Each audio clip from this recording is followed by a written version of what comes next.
It's loaded the controller config, so... Cool, campaign mode.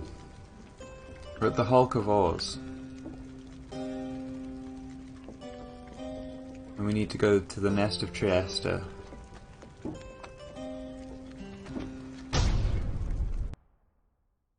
Imagine going to the store and asking for a mic that picks up the best rippage, yes.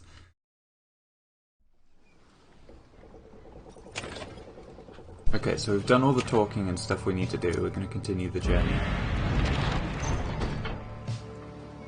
So we've got Ragged Rock. The north current towards Stormwall passes by old carcasses of ships long gone. Rookie spotted wreckage in the area and believes there could be valuables to find, or Froth Sea. The south current towards Stormwall brims with large sea creatures. Tizo seems very eager to see the wagon head in this direction. We'll go with Tizo.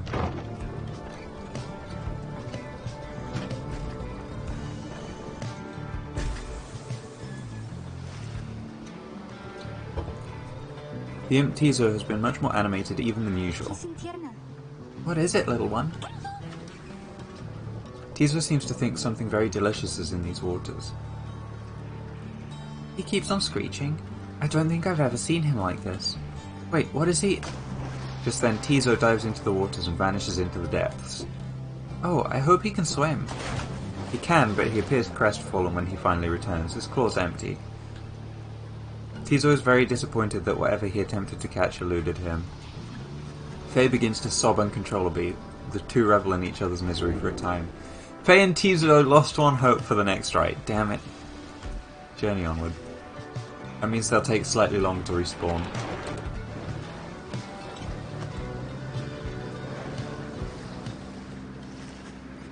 You and your companions look upon the deathless tempest. The stars demand you sail beyond it, yet the very thought is beyond reason. Then something in the nearby water stirs, and from it springs something familiar. Hold, good ladies and good sirs! This knight beseeches you to hear him, if you please. What is it now, worm? The rites are ended. We have no further need of you. Oh, but you do. And in turn, this knight has further need of you, good lady. Out with it, then. Let us be joined. Let this knight join you. Please! Can you believe this headwind?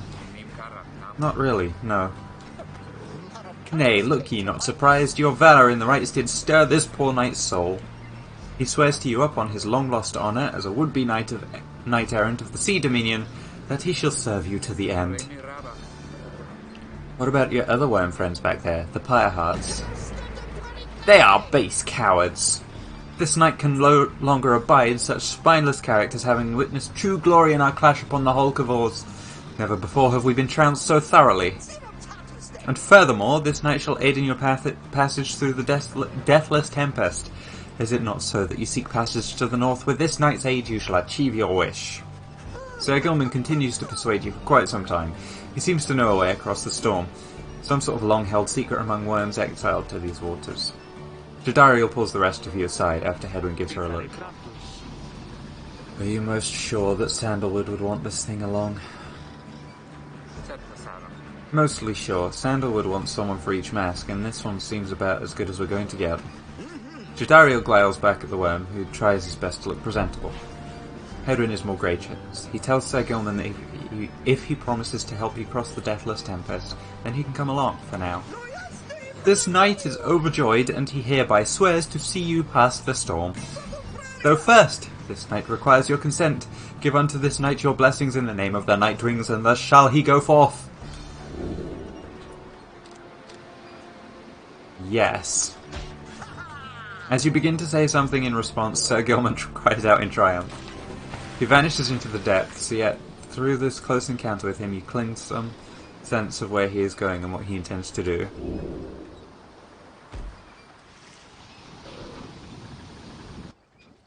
Sir Gilman is great.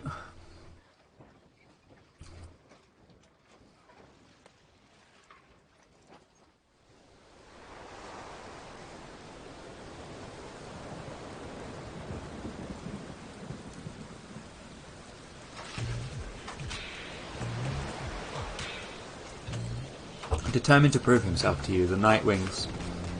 You and the Nightwings, Sir Gilman emerges somewhere in the outer reaches of the Sea of Solus and calls out to you. Master Reader, if you can hear this knight, then he implores you now, lend him your guidance. This knight's objective ought not be far east of here. Sorry. Today we shall bring peace to the embroiled sea. Know, however, that among this knight's brethren the actions we are about to take are highly forbidden, but they are highly just. Thus Sir Gilman sets forth to quell the storm that rages to the north. He's a fun character to voice.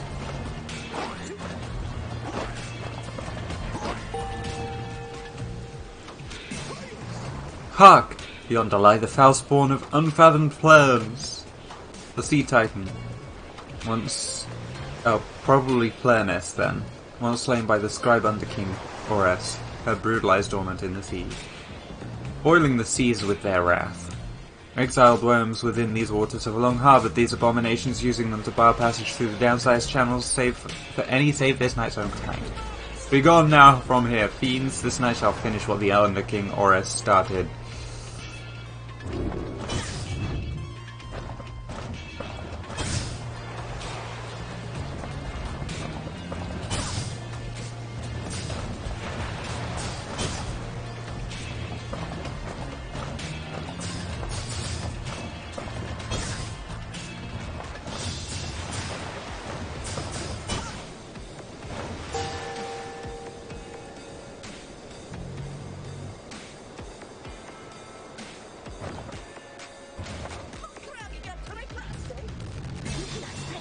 Hold it right there, you traitorous slug. How dare you turn your back on this knight? To your superior? Superior by rank no longer, for we no longer serve the Commonwealth. At last this knight checked. Here you hold no sway over this knight. Ah! And what have you done to the spawn? Have you no honour left at all? This knight has done that which required doing. His honour cannot sink much lower anyhow. He figured this would be an ideal time to free himself from servitude to you. Why you dared to staunch the Tempest for those Nightwings. Good Sir Deluge, this knight was born to dare. Now, come and fight this knight if you so dare as well. Ah, Pyre Hearts, banish him, this is an order.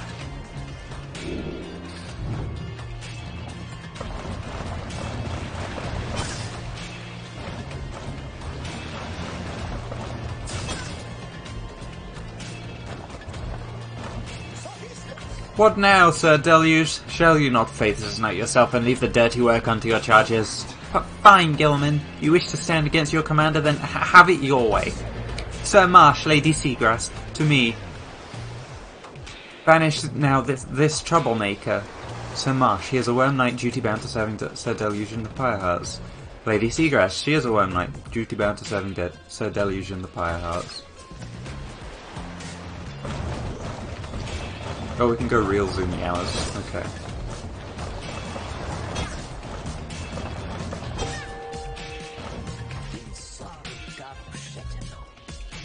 You are master of this night no longer, Sir Deluge. Thus shatter our fraternal bonds.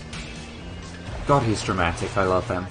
This knight would say it was an honour serving you, Sir Deluge, but that would be a bold-faced lie, and yet another stain upon his blackened reputation. Until we meet again. Well, wait, you lowly traitor. This knight will have your head. Gilman!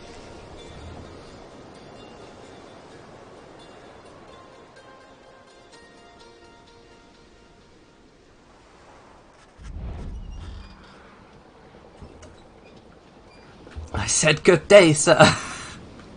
Yeah. I hope I don't have to voice him too much, because that's going to be way too much, like, straight on my voice if I do. As the day wears on, there is still no sign of the Worm Knight. Your companions grow restless, but then... Hail! This knight returns with newfound tales to tell and new scars to show for them. Sir Gilman is sopping wet and visibly shaken. He struggles to maintain decorum. I've definitely nailed Gilman, I'm glad. Hey Dumbfun, how are you? He is, in short, the very image of a Worm Knight. And, more importantly, that little Tempest would no longer pose a threat for now. Behold! As if on cue, the deathless Tempest begins to simmer and subside. You can't see me on camera, but I'm gesturing wildly when I'm doing his voice as well.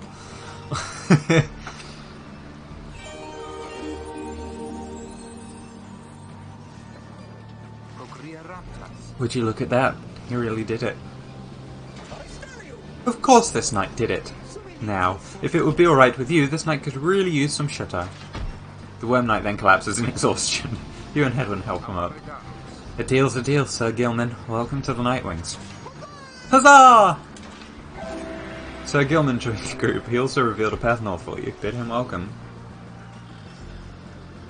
To the Deathless Tempest. Sir Gilman revealed the path for you, or whatever that said, but I didn't read.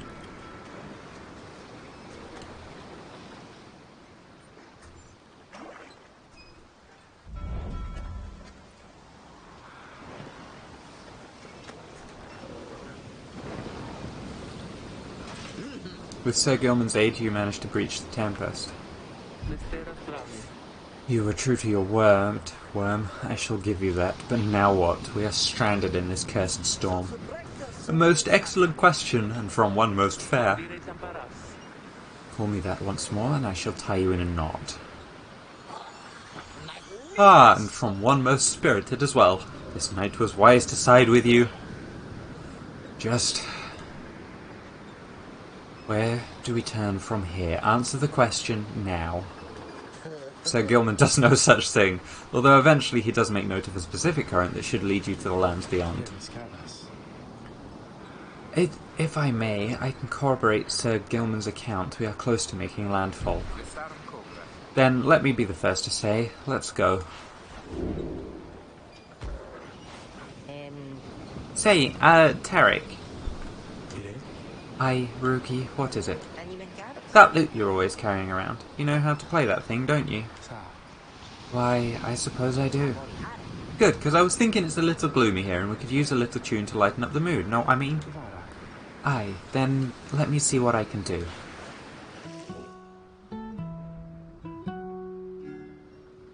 Before the salt and roiling sea, the moon began to cry. The valley ran with sorrowful tears and filled the waters high. The misty morning over the brine belies a leaden sky. The stars all hide away from the chill until the evening rise.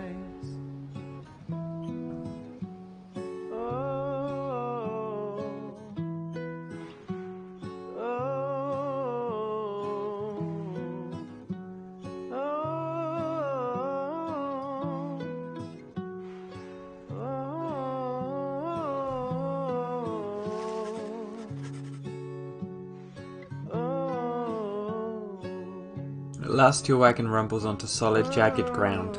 The land called Black Basin. Your fellow exiles unpack the wagon so you can take stock of how best to reach your destination. The dim ship still resides.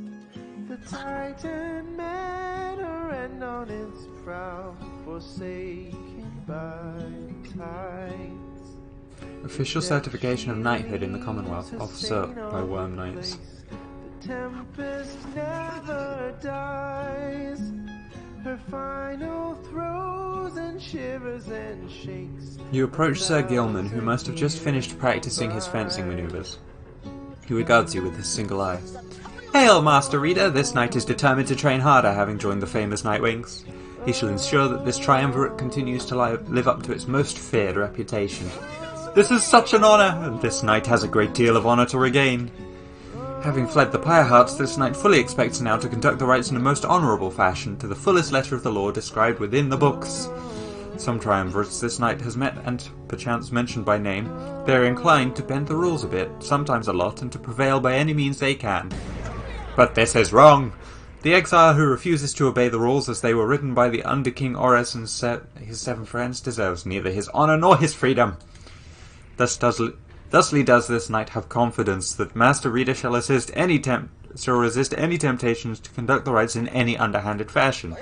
Now then, this knight must undergo a thorough cleansing, having trained until the point of foulness, so please excuse him, Master Reader. He slithers off, humming some sort of chivalrous tune. He is adorable, yeah. Let's talk to Sandra real quick. I was beginning to wonder when you would return. Ask her what is on her mind. So then, we're back on solid land, or something like it, Then this must be Black Basin. Flames, noxious fumes on one side, suffocating forest on the other. Lovely, lovely place. So good of you to take me here. You truly would pursue those blasted stars until the furthest corners of this land, it seems. Though I had better cease my blasphemy, or else the scribes themselves might just descend from up on high, and strike me with another much-deserved penalty. The thrill of such transgressions, reader, sometimes it keeps me going. Not that I have any real choice. Now, we had best get back to our normal business, as it were. Sandra's great. Take care of yourself, then.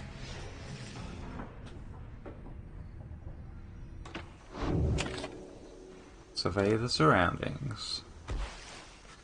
You find that Hedwyn has asked for several volunteers to scout the area and report back. Alright everyone, don't go too far and let's meet back by dusk. Please use caution. The exiles dwelling in these lands are, well, rather territorial. For your part, you remain with the Black Wagon to keep watch. You see occasional dark shapes soaring across the sky, but none of them draw near enough for you to see in any detail. Eventually, your companions make their way back and everyone arrives as planned or earlier. Hi everyone, I'm back. I've come back. Faye returns from the east with little to report, save for the word that the glowing molten rock there is very, very hot. This knight yet lives, although he has little else to report. The newest member of the group, Sir Gilman, returns from a northern pass, visibly shaken. He appears to have discovered an intense fear of heights. Oh, bless him. Tizo wonders whether any species of fish lives in the pools or rock nearby. The little imp Tizo seems disappointed to have left the water behind. He remains with you near the wagon. There is a western pass that seems traversable. If we travel by the light of dawn, the shadows and the crags may well cover our advance against whomever we watch him. Begging your pardon, I do not wish to contradict your strategy, madam, though in my experience we shall not remain hidden for long during the climb toward the nest of Trieste. The exiles of the High-Wing Remnants, you may have no love for them inherently, but they have no such qualms with me for now. I may be able to negotiate safe passage. High-Wing Remnants, the last surviving faction of the Winged Harps, the ancient enemies of the Commonwealth. Ooh. Negotiate with them. Then Hedwyn steps in as the low minstrel bows and backs away. Hey, let's not decide on this just yet. We're not going anywhere right now, that much we can agree on. We'll decide how best to go ahead come morning. For now, let's take the rest of the afternoon and get our bearings. Jadariel glares at the sky and everyone else disappears. So we have our vocation time. We're going to forage this time, because we haven't done that yet. Is this made by the same people as Hades? Has the same vibe? Yes, it is. This is made by Supergiant Games, who also made Bastion and Transistor. And Hades. That's the 4 games they've made. I love each and every single one of them. For various different reasons. Yeah, it's the same company. We're gonna... Falconron... Celestial Residue there, so we could get the star stuff, but let's grab that. Well, sister, had enough scrounging for one day. Usually there isn't much, but if you never look, you never get. And you believe you me, it adds up. Shave wood. Ooh, that's decent. Yeah, it's made by Supergiant, which is the same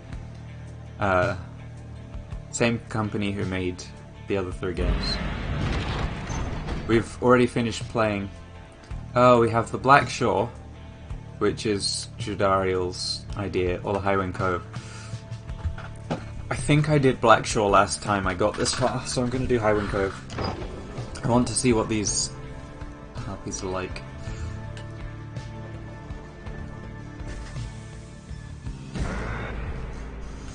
Show yourselves, you frightened little birds. All day long, winged shadows cross the sun. You're being watched. Jadariel is very unhappy about it, though the lone minstrel now attempts to calm her. Perhaps I can communicate with him. Please believe me, madam, when I say your enmity towards the harps had best be held in check here. Harps, a winged race, also known as the High-Wing Remnants, at war with the Commonwealth. Jadariel looks at him with fury in her eyes, yet he retains his calm demeanour. Soon she grants his request, with a silent gesture, then he calls towards the heavens. Good sisters, we are humble travellers such as you, and beg your leave. We journeyed by the sea and seek safe passage through your land. We should not disturb your hunting or your nests. The request is met with nothing but silence. You search in vain for any indication of acknowledgement. Then without notice one of them appears. She swoops up the minstrel up and out of sight before Jadariel can respond. Damnation! Wait here, I shall go find him. For a long terrible moment you are alone with your panic. Oof.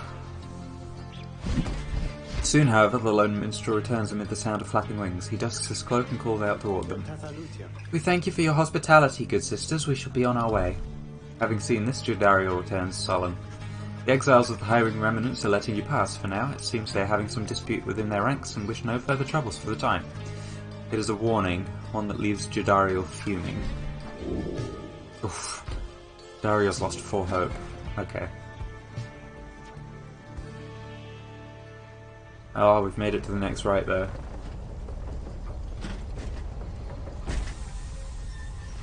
I think we play a harp team here, right?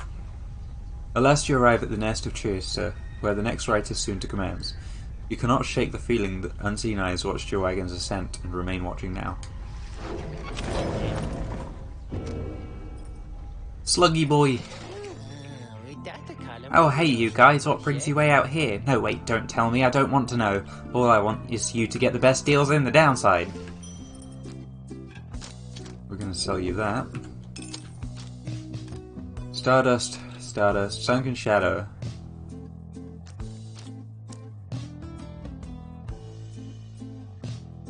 Okay, that restores our Pyre. I still want to grab the Lunar Glass. So we're gonna save for that still. Be seeing you guys. We have a new page in the Black Wagon. The hunt for Myr, in the words of Golgol Athanian, the Master General. My Emperor lay there, bleeding and alone, stranded in a bitter land beyond the river. With fleeting consciousness he understood the folly of his quest, and the folly of his rule over his country, thus did he await the last embrace. It was the imp Ha'ub that nursed him back to health, and warned him often of the dangers he would have to face. Many enemies of Myr would come in search of him, some under employment by rope caller, some longing openly for cold, uncomplicated vengeance. I was one of them. I plunged into the river willingly. We needed to be sure that he was dead. Oh! Okay. Let's commence the rite. You and your fellow exiles gather on the blasted lands called the Nest of Trieste, expecting imminent commencement of the rites. You see no sign of any adversaries, but then you hear a whooshing sound above. This, then, is what passes for the Nightwings now. Such a rabble, not even dressed for the occasion yet. It seems the scribes have little pride in their tradition.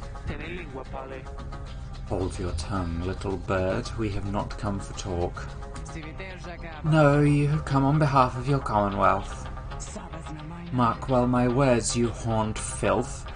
When at last we free ourselves, your home shall burn. With that, the harp swoops off as Jadariel glowers after her. It's only then you realise another harp has come. She is quite serious, I assure you. I can help you sort her out. It's in our mutual interest. You know naught of my interest. Let's give this another shot. Hi, my name's Pamitha Thane. The surly one back there, that was my blood sister. No need to judge her harshly though, we've only met just now. Though I must say, something about you reminds me of her. How dare you implicate that I have anything in common with your ilk? Just then, Hedwyn shows up to intervene. He whispers something to Jadariel. No, Hedwyn, you cannot be serious. Jodie, I'm asking you to trust me on this one. Am I perhaps interrupting something? Say, by the by, however did you make it all this way across the sea? Didn't see you fly in. Trust is something I am loath to give away, Hedwyn, but you have set our course thus far and I have followed, so do as you must. That Sanderwood had better have an explanation for all this. Jadariel storms off as Hedwyn turns to you. What's your take on this one, my friend? Our informant wants someone for each mask. I haven't expected we'd run into a harp, yet here she is. What are you getting from her? You turn your attention to Pamitha, who's been watching you with bemused interest. Ah, Arita, are you? Pleasure to make your acquaintance, darling. Well, here I am. Gaze intently all you like and tell your comrade the truth of it, why don't you? You sense that she's conflicted about something, though you do not know what. You also sense, however, that her motives here and now are earnest. She seems alright. You tell Hedwyn that you think the group should take its chances with Pamitha and take her at her word. My thoughts as well. I think and hope Jadariel will come around. He then turns to Pamitha. I'm Hedwyn. We'll accept your offer on 2 conditions if you'll hear me out. Conditions? Why? Sure, I love a good condition or 2. Firstly, after we're finished here tonight, you come along and make sure that your blood sister and her friends don't give us any trouble when we're headed out. Second, you'll have to find a way to get along with Jadariel, whom you met earlier. Brilliant! I had no plans to stick around here anyway. As for your demon friend, no doubt we'll get on famously. Now, I don't suppose you have an extra set of raiments I could use, because I think the rite is getting started. You look up and see that she is right. Pamitha Vane joined you. She has a score to settle. Bid her welcome. Hell yeah! Oh no, they're all lovely, yep. It's a Supergiant game. Everyone's hot.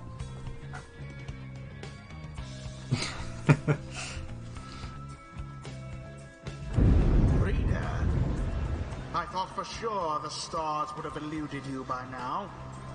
Yet here you are, somehow, upon the nest of Trieste.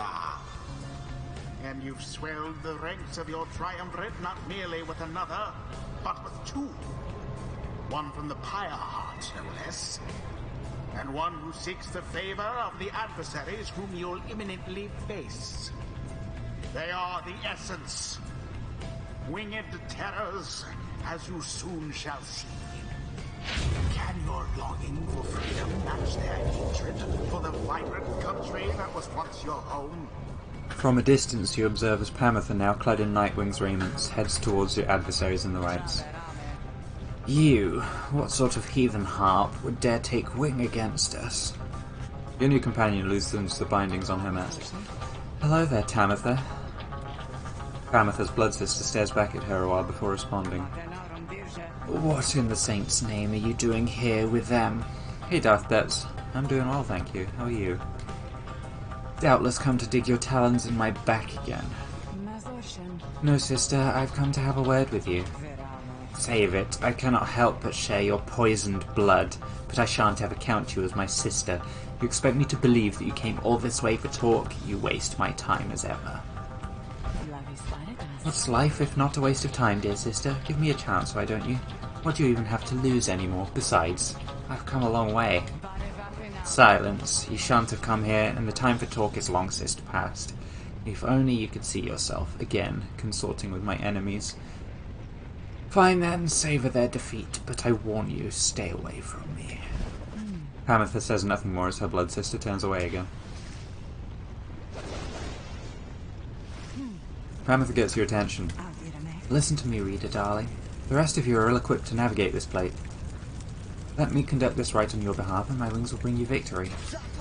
Dear lady, your words ring true. This knight is flattered that you have not eaten him, as is the tendency amongst your kind. This knight hereby volunteers his post in the triumvirate for thee. Sir Gilman refuses to participate in the rites this night so that Pamitha can face her sister. To observe the treacherous terrain, Pamitha should be better suited to the rites here than the rest of you. Now let us get started. It wants us to choose Pamitha. Have we got a... we don't have a thing for her. Pamitha. Why, I thought you'd never ask there, darling. I accept. If the little bird is going to conduct the rites for us, then I shall not. We can't use Jody or Gilman. You've got Pamitha. We're gonna grab Ruki.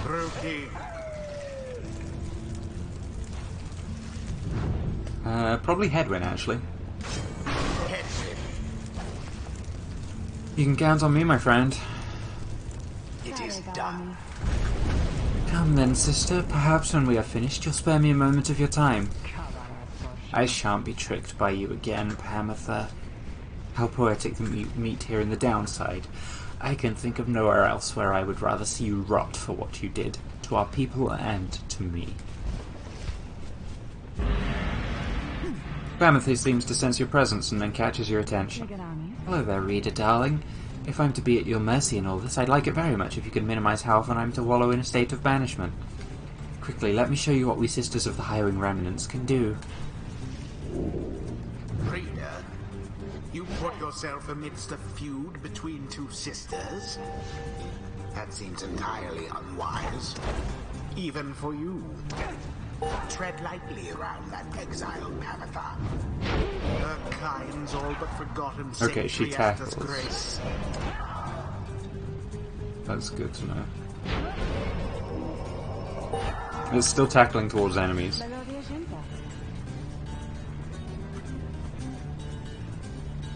See, darling, we harps, we're not so bad. Now I suppose we'd better get to work, hmm? Just don't go underestimating Tamitha over there. I'll trust you do the best you can. To the skies, sisters, Talon formation.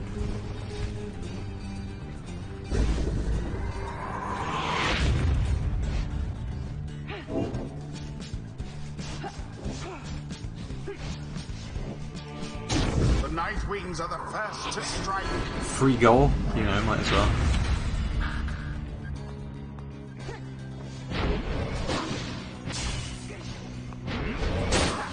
One false move.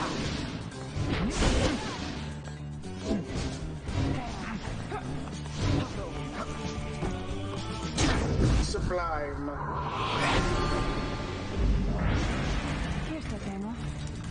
Ruki, was it? Tell me something, you know how to fly?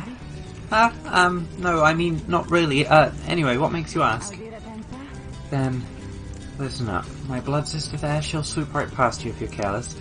But we harps simply cannot get much altitude down here. So if she goes for any unfair tricks, just jump for it and catch her in the act. She always hated when I used to do that to her. Press X to block flying adversaries.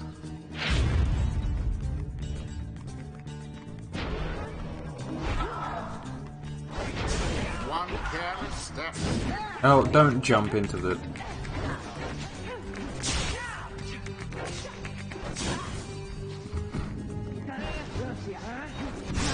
Oh, bugger. Poor Ruki.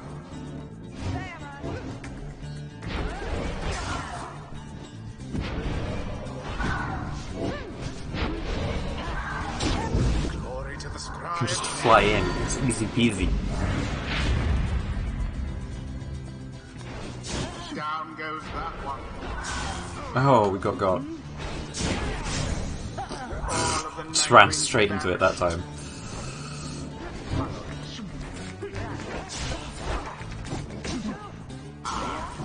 Wow, we blocked one. Cool. Seems like the AI is struggling on this map. We can knock them into the lava though.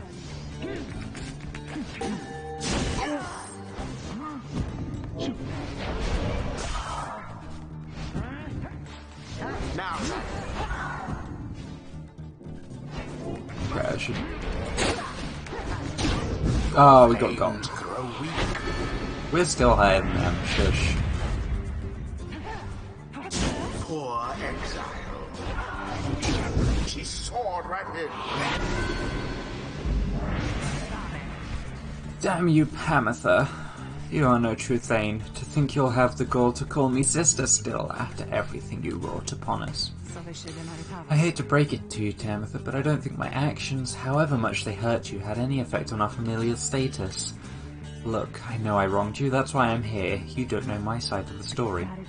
Your side of the story, if I wanted to hear more lies and deceptions, I ought to have asked the Commonwealth to stay my sentence for a while. Well, if you've come all this way to face me, Pamitha, then come and do it. You and me. You think you see Pamitha shake her head. Everyone, stay back. Veil over Tamitha. What is it those two think they're doing? The rights are not the place to settle petty scores. And it is done. The you-know-who prevailed. Their hapless adversaries stood no chance. The right is done. The AI really seemed to struggle with that fight. You Commonwealth filth. Only through that traitor's help could you have beaten us. Now, we could have done it with Tizo as well. You postpone the coming of our liberty, but we are ever patient, and our sisters on the other side shall have their day, with or without my aid. We love Ruki's little moustache. Tamitha, wait, please. You've found good company there, Pamitha. May you wither here with them. I hope sincerely we shan't ever meet again. Pamitha stands motionless as her blood sister departs. At least we beat them though, huh? My name's Ruki Greentail, by the way, and, I think we're heading back now, so you coming? Sure. I don't see why not. The 8 scribes bless us with their ways. I used to think the scribes were just the stuff of stories, but all of this really is their doing, isn't it?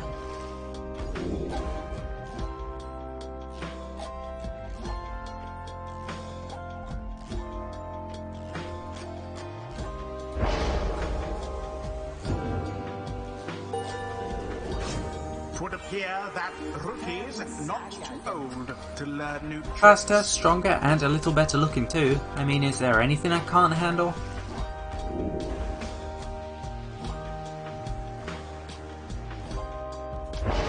Explosive aura banishing, let's go.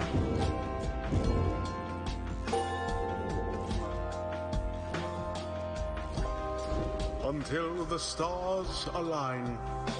Indeed. Until the stars align.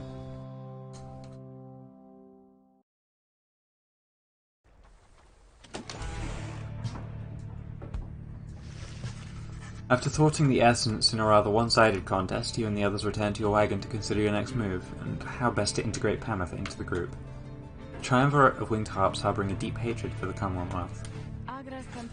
Don't worry, I won't be staying any longer than it takes. I like my air fresh, so I can sleep up on the roof. I trust the rites will cause my path and Tamithus to cross again before too long.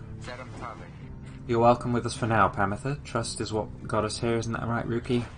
But Ruki does not seem to hear the question. He's been rather quiet since first encountering you and your guest.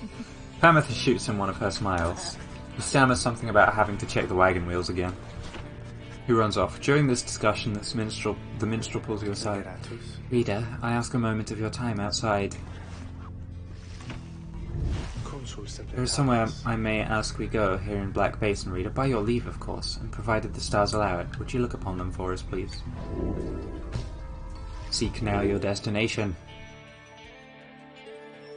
Lu, the Vernal Star.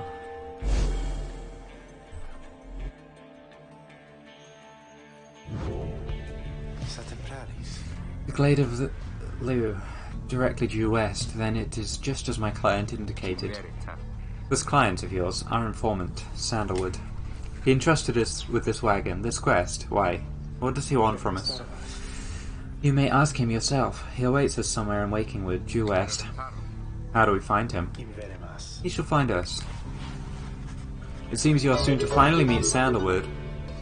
At dawn, you shall have to cross a single narrow path leading west, where he supposedly awaits. I'm going to take a quick break here and get the bathroom. It's also almost been an hour.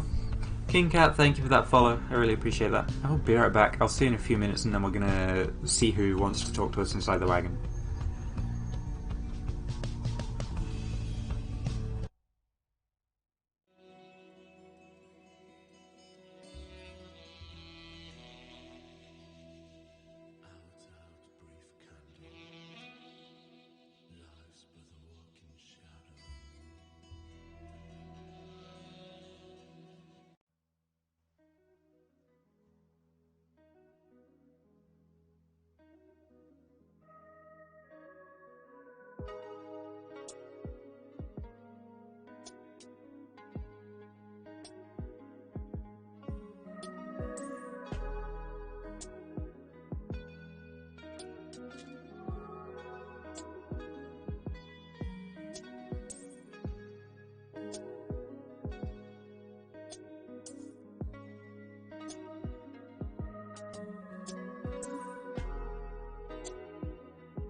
Hello.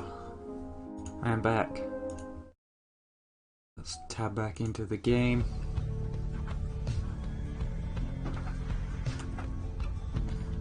Right, who wants to talk to us? Oh, it's Pamitha. Moonshine, hell yeah. You approach Pamitha, who has kept to herself since she joined your small band. You sense she's unaware of you as she preens her flight feathers, but then she speaks up before you can do the same. Come to check up on me, reader darling? In those first moments when we met, that vote of confidence in me which you relayed to that nice headwind boy, I'm grateful you were willing to see past these wings. One of your kind's ancient enemies just happens to insert herself into your group and you just go with it? However, I assure you that my motives here are plain. You'll see. I have business with my blood sister Tamitha and nothing more. You briefly met, I think. She's quite a catch. As to the little quibble between us, well, it's a long story all in all. One that's frankly no one's business but hers and mine. Surely we'll run into her again. Maybe not soon, but in time, and we have the rest of our long lives to wait. Anyway, happy to aid you in your quest until such time, especially to the extent that it aids me in mine. A simple exchange. Until then, stay vigilant, darling. You needn't concern yourself with making small talk with someone like me, and besides, we harps have a saying, liars abound. She swoops away before you can respond. Let's go.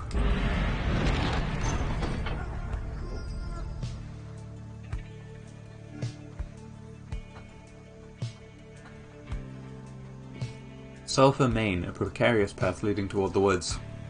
The lone minstrel cautions that the one path down the cliffs is rather dangerous.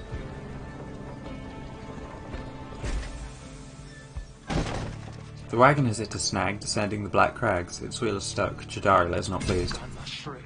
First, that blasted little bird, now this. Though you lack Jadariel's raw strength, you join in as she attempts to dislodge the wagon. At last, with a roar and a heave, she forces the wagon back onto solid ground.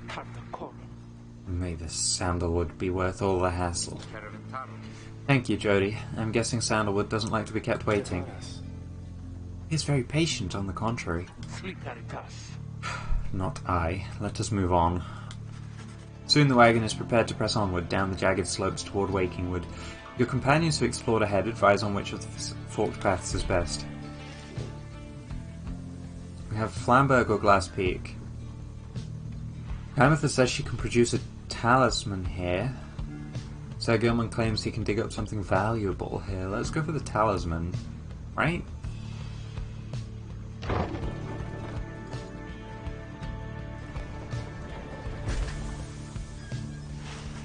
Having gone the route Pamitha recommended, she directs you towards a particular crag, no more conspicuous than any other.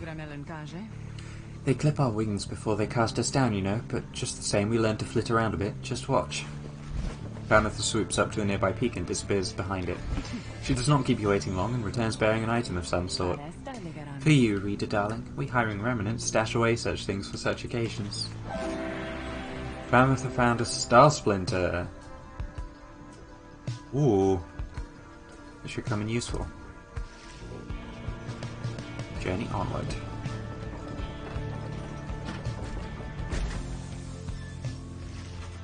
Having passed by the Black Crags, your wagon arrives at the edge of Wakingwood. It is here that Sandalwood is to be expecting you, however.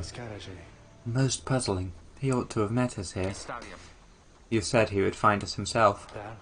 Aye, he was to find us at the edge of these woods. We supposed to keep waiting for him? He would desire for the stars to be your guide, as always. The rights beckon, and the rights take precedence above all else.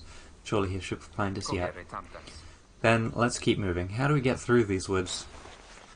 The lone minstrel notes two possible paths forward from this point, though cautions that the woods are difficult to navigate, and Sandalwood would have known the most expedient path. So we've got Needlefield or Greymore. Lone minstrel said his client Sandalwood studied the rites here. Lone minstrel said his client Sandalwood once resided here. Let's go for Greymore.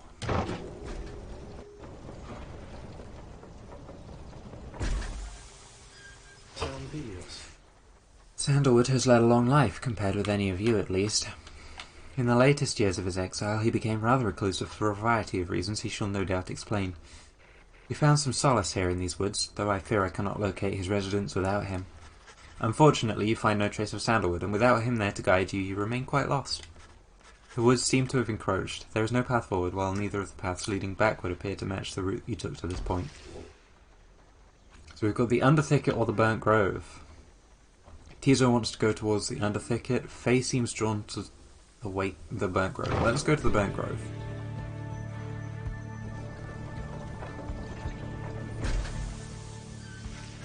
The woods are so disorienting at this point that you decide to break for camp and survey the surroundings for any clues. Perhaps later there shall be time to pursue your vocations. Beyond the crystal seeks Jadariel. Ooh. There you are again, my lovely reader. How may I be of service? Request of her scribe trial. Then who exactly do you have in mind? Jody. You ask Sandra to administer one of her special trials for Jadariel. That's early demon, is it? She could stand to lighten up, though I fear that is not a secret I can teach. But let us bring her forth regardless. Soon Jadariel appears in need of the summons. What is the meaning of this, reader?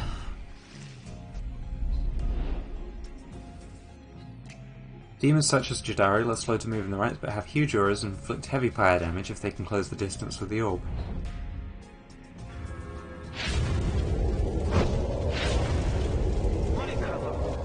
What is the meaning of this? Reader, where are the others? The apparition Sandra appears and loosens her mask. Welcome to my humble home, demon. You're good at taking orders now. State your purpose quickly, Wraith. My purpose is to put you to the test. You may be fearsome to behold, but you are old and slow. Your weakness perhaps outweighs your strength, though I sorely wish to see you and your lovely reader prove me wrong. Old, she says. Very well then, reader. Let us show her whether she is right.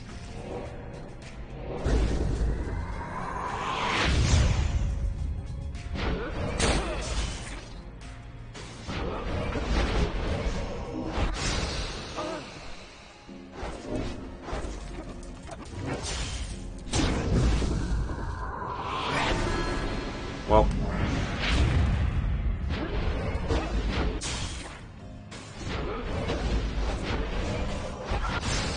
I don't know, I keep forgetting that I can dodge with right trigger. Okay, you got this, Rose.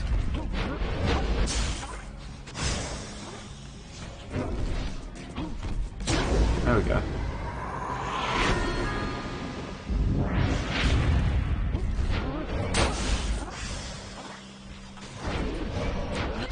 Ah, fucking fuck.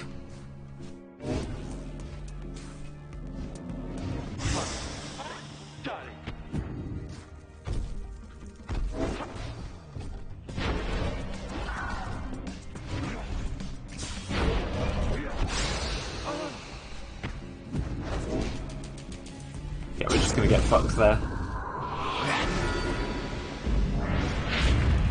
I'm fine against two of them, it's three that I struggle with.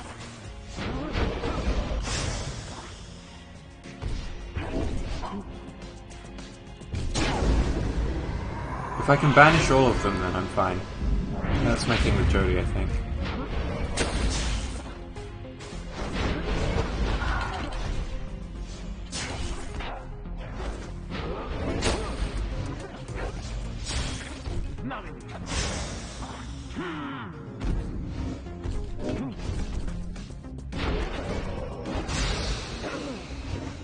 God damn it.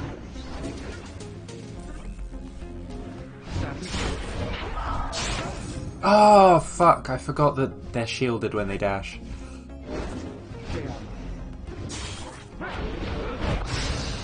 Shit. Okay, I'm struggling with this. Throwing it, that's rude.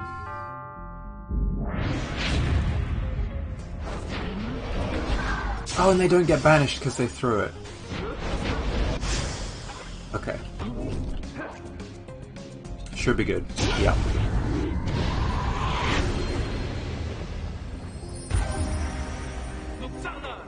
Ugh. That was tough. Are you satisfied now, Wraith? I am never satisfied, Demon. However, your performance was sufficient and you passed my test.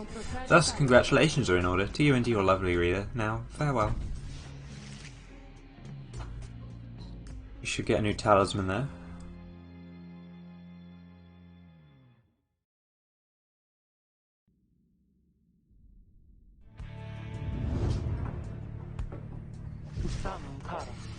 That was a strange experience. What do you have there, reader? You received Solium's Horn for completing Jadariel's trial. Jadariel casts her aura further and faster than usual.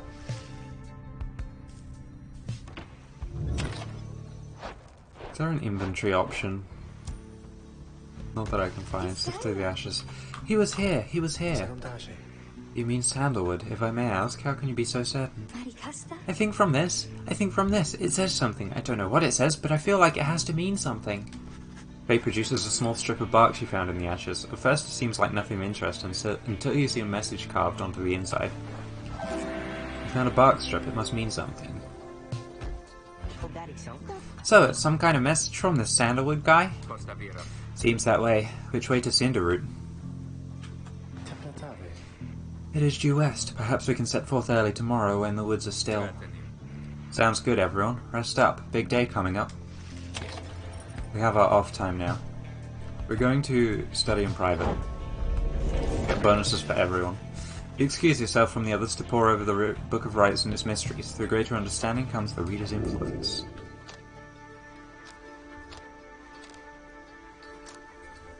We're going to go for +1 hope for everyone. You concentrate on the substance of the words and teachings of the Book of Rites, such as you understand them thus far. Inspiration comes to you in a flash, whether from the book or from within, you cannot tell. You gain the reader's influence spirit.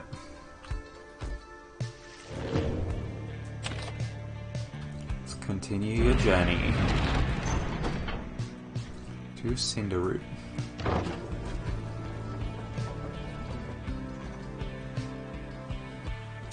Hey Moo, how's it going? You arrive on the outskirts of Cinderroot, but once again the informant Sandalwood is nowhere to be found.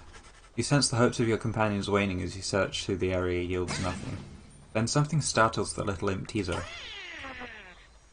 Tizo seems to be crying out in surprise. He has spotted something or someone. A tall figure strides forward from the trees, making a sound like laughter. The imp charges toward him and leaps right into the figure's arms. They embrace. Oh, what voice am I going to do for this guy? Hail, Tizo, but you look famished. Here.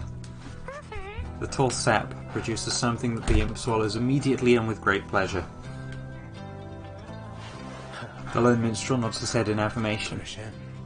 Everyone, I wish to introduce you to my client, Volfred Sandalwood. He is the lone minstrel's client, Headwind's informant, and leader of the Nightwings. It has been too long, Volfred, sir. Too long indeed, Tarek. I trust your new companions bring some colour to your days. They do, sir. I think that you shall find them worthy of the Nightwings. The sap looks upon the lot of you. You cannot sense his thoughts. We shall see. Then he turns to you. You must be the reader. I'm certain that we all appreciate your efforts here, my girl, though we shall manage on our own from here on out. You're welcome to continue on with us, of course, though you are free to go. I trust you've become adequately compensated for your time. Thanks as well for looking after all my books. You consider what to say to all of this. We're going to insist on staying. Or do we go the oh well, everyone hates me route? I want to see what this says. You mutter some sort of goodbye to Hedwyn and the others, and turn to leave, for it seems you are no longer needed. Hold on. Volfred, sir, I'm Hedwyn. My companions and I are the ones who answered your call. We followed the signs you left for us. Now we're here, thanks to you, and also to this reader. Not just a reader, she's our friend. My friend. She's not disposable. We made her a promise and our freedoms are now intertwined. Volfred smirks at this. Freedom's not something to be traded or exchanged, my boy. I'd hoped that you'd have come to grasp this much by now. He breathes a sigh. It seems we've started off on the wrong foot. It's not my wish to sour the occasion, for there's much to do. You have a right you need to get to, do you not? I'll come along, though shall not interfere, for it seems you have a kinship with this reader of yours. Now then, Tariq. Aye, Volfred, sir? Come, let's have a chat. Of course, sir. Volfred strides towards the black wagon, which must have belonged to him. You sense many conflicting emotions among your companions. Volfred Sandalwood joins you. He knows much of the rites.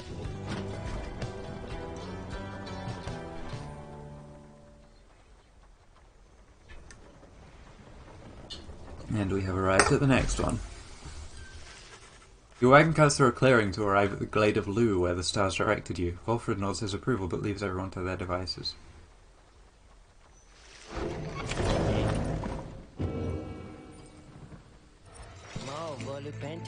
Oh, hey you guys, I guess I didn't get word out about this new franchise which we opened up here, so just give you a great deal. Just tell your friends, okay? Oh, and hey there, Mr. Sandalwood. Good day to you as well, Ron.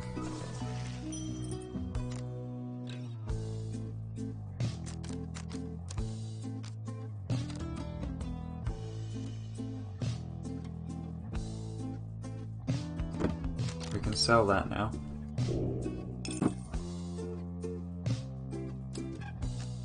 Still saving up 200 for the lunar glass. We've also got Jodie's talisman, which we're not going to sell. You guys have a good day out there. Also got a conversation with Sandalwood by the looks of things. Got a new page in the book as well. The demon, in the words of Golgolothanian, the Master General. Emperor Mer, scarcely could I recognize him when I at last found him. A half-starved animal, horns sprouted from his head, a bestial mirror of his blackened reputation. And I, a man who conquered countries, feared my emperor then in such a way as I had never known. My charge had been to slay this man, but when I discovered him, he was already fighting for his life. The little imp, Ha'ub, proved of little help against the Sisters of the Arch, whose entire lives were culminating in this instant. I was unable to watch. My heart ached with such pity for the man, and for the love I felt for him when I had served him, that I sprang to his defence. As you approach Volfred Sandalwood, you feel very much aware that you reside within his black wagon rather than he in yours. He studies you in silence for a time, then... Tariq, if you have a moment. Aye, Volfred, sir, what is it? This reader, you deem her worthy, by your estimation? The lone minstrel tilts his hat in your direction.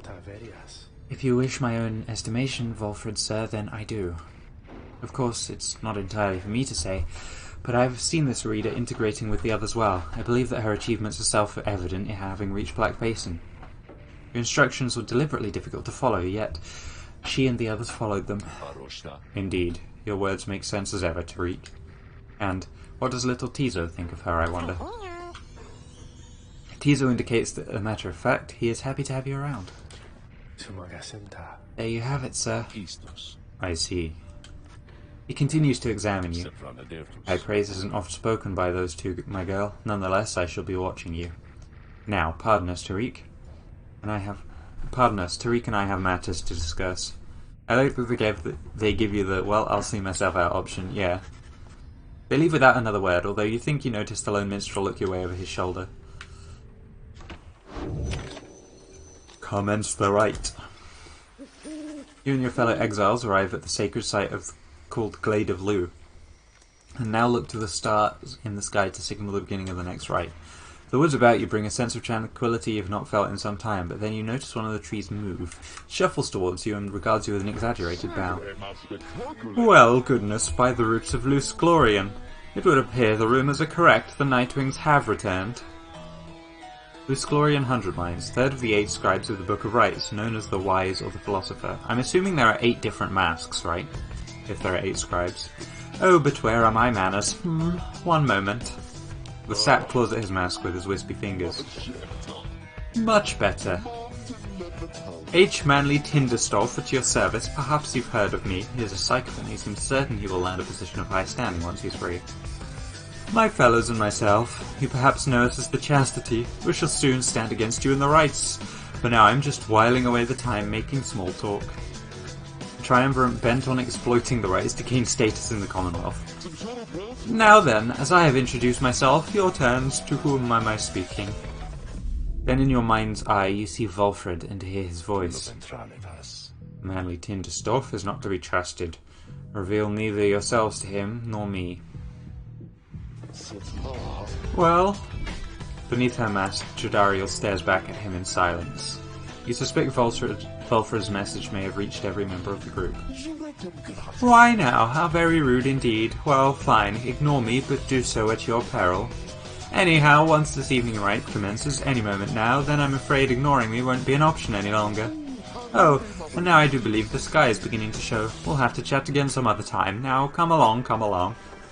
Manly bows again and wanders off into the clearing, as the stars begin to burn.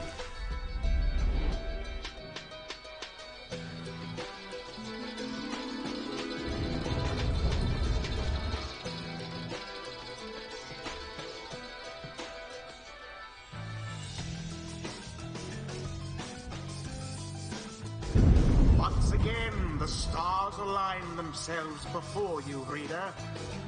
And here now, at the Glade of Liu, I have to say, you've come so very far. But there are those, such as your adversaries called the Chastity, who have toiled for this too. They know that with their freedom comes great opportunity. It could be yours instead. Please show the Chastity that the Nightwings are superior. Eyebrow waggle. I wonder, oh honoured Nightwings, how well do you know these woods? Why, these woods would strangle you. I'm afraid I could do little to stop them, even if I tried. You might do better to beware of them. When Jadariel continues to ignore him, he grows upset. Why, you insolent! Then fine, let us begin the dance indeed. He shoves his mask back on in a half. And allow me to thank you in advance for helping me return to my proper station in the Commonwealth.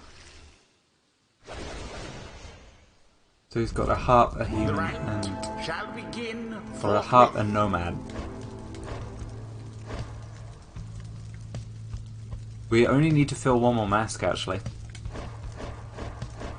We've got the nomad, the demon, the cur, the savage, the imp, the worm, the harp. So we just need a... Well, we just need a sap, right? Although there was also the witch. Mr. New Fran. We have Sir Gilman, who is very interesting.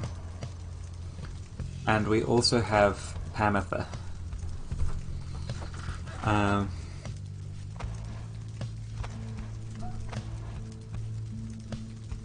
We're going to use Gilman in this, right? Where's Jody?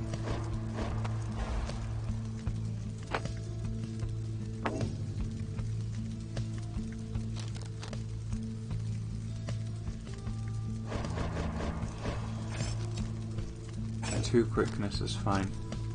We've got Stardust.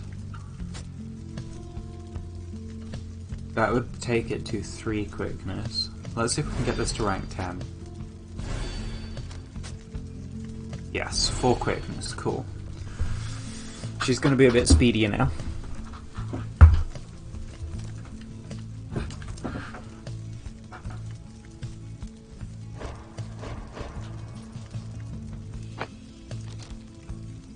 I believe... yes, Faye is going to be an orb flinger. So when preparing to fling the orb is good for Faye. Which means we can give Sir Gilman the Faith Stone, which gives him extra hope.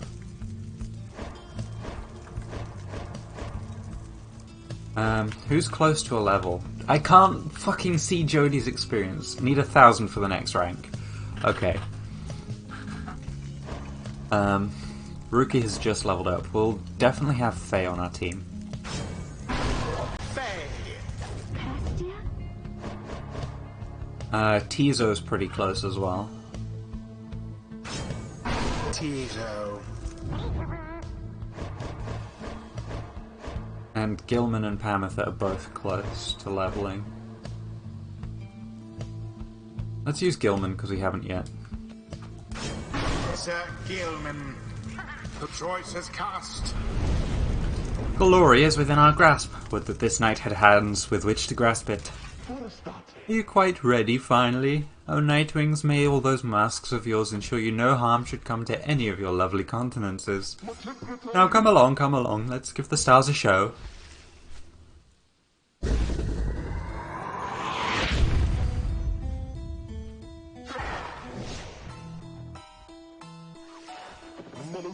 May I present to you Humboldt Manley Jr. Why, he is every bit my equal and is poised to guarantee the Tinderstaff line shall have a bright, bright future. Manley Sapling, which not only has a name, but bears a similar posture and likeness to him. Oh god. He goes on and on about his sapling for a while. He can be quiet now. Can he be quiet now so we can do this right, maybe? Tizo is in full agreement with this course of action and is eager to make Manley shut up for a while. Now, isn't he just the most precious thing you've ever seen? The sapling is nothing but an extension of Manley. If he is banished, the sapling should cease to trouble you as well. Good to know. Manley and his offspring hold no small degree of influence within the Commonwealth, Breeder. Was the first banishment in honor of the scribes. Tiny Knight has a tiny aura, yeah. Oh, what's this? It seems the woods themselves are closing in upon our little soiree. Oh, do be careful now. These grasping roots and vines, they may not hold you in such high esteem as I.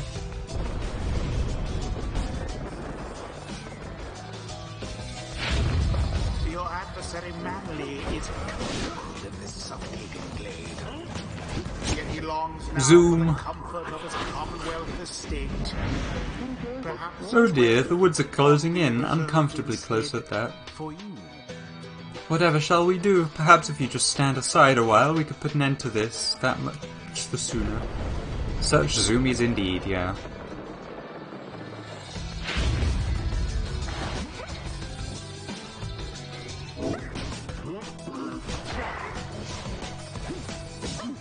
Ah, we got.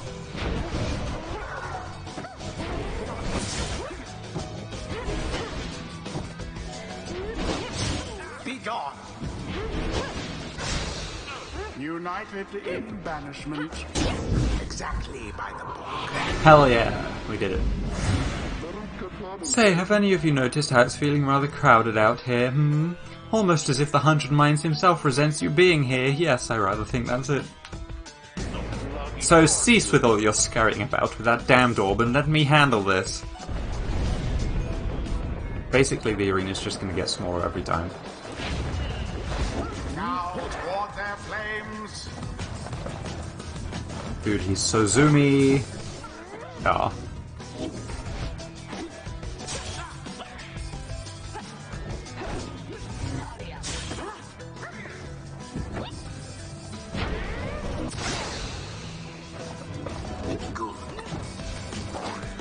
Ah, I didn't. They dodged just in time. Oh, I couldn't get it. Simply abhorrent. Oh, I didn't dash in time. Shit.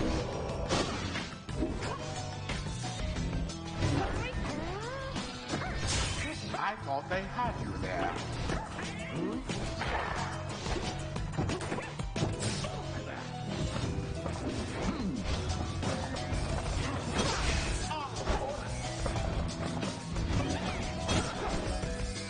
Oh shit, she flew over the dash.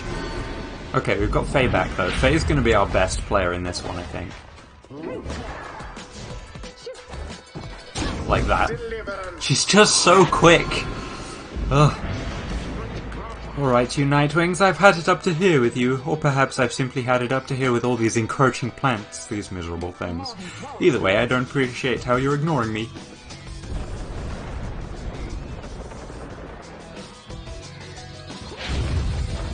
Tis taken. So it is.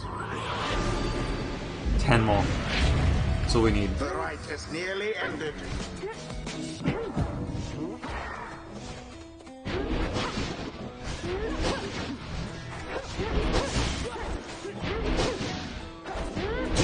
That ought to wake you up.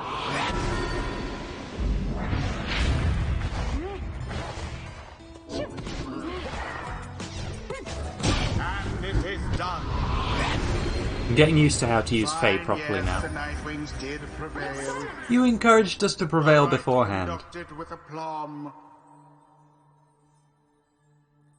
The rite is complete. I knew we could prevail, though Mr. Tinderstoff there, I think he's really upset now. Tizo is fired up of having prevailed against Manly and the Chastity. Well, my. Oh, worry not, oh Nightwings, I'm not angry with you, honestly, but I am very, very, very, very disappointed. I thought perhaps that we had something going here between us. You scratch my back, I scratch yours and all. Instead, however, you decided to spit in my face. Fine, we'll have to see where all your rudeness gets you. Now, ta-ta. Don't like him one bit. Always is there greater knowledge to be gained. The moon-touched girl has greater understanding than it seems. The 8 scribes, they so inspire me, and now I feel that I've grown somehow closer to them, maybe?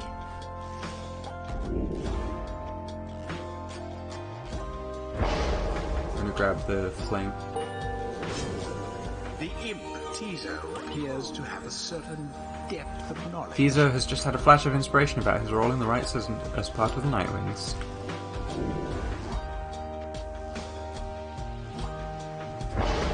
Wider banish, for sure. Desperate for honor, this Sir Gilman may yet learn something. Huzzah! Great wisdom clouds over this knight's entire consciousness. So, he can either... if Sir Gilman and all his allies are banished, he shall instantly return. After Sir Gilman banishes an adversary, one of his banished allies shall instantly return. Ooh.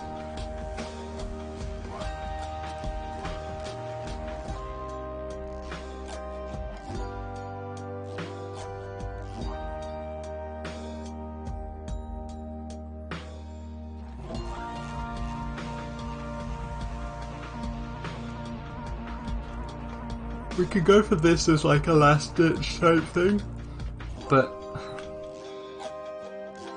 that's like super mobile, so we'll go for this The one. might of the sea sojourner.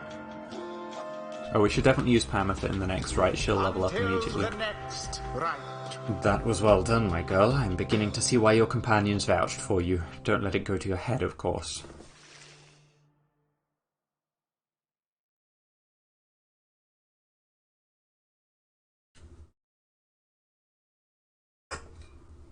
I always forget about passing the ball as well. Or passing the orb. After vanquishing the Chastity in a convincing manner, you return to your wagon to consider your next move. An adequate performance back there. Adequate? Yes, adequate for the next part of our plan. Go, have your reader consult the stars, see where they take you next. I'll give you a hint, it's further north, it's going to be high up. Did this knight hear you say high up? And it's going to be cold. We'll see. Come on, my friend, let's have a look outside then.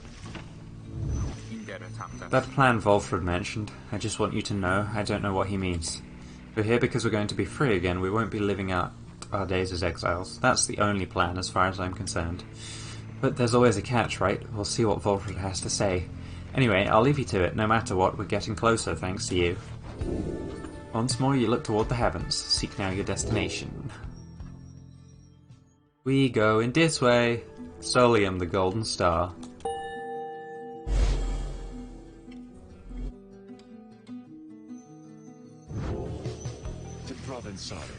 So now you see it for yourself. You are summoned to the north, where looms Mount Elodiel, and at the very top, the fall of Solium. You confirm that the stars indicated this exactly.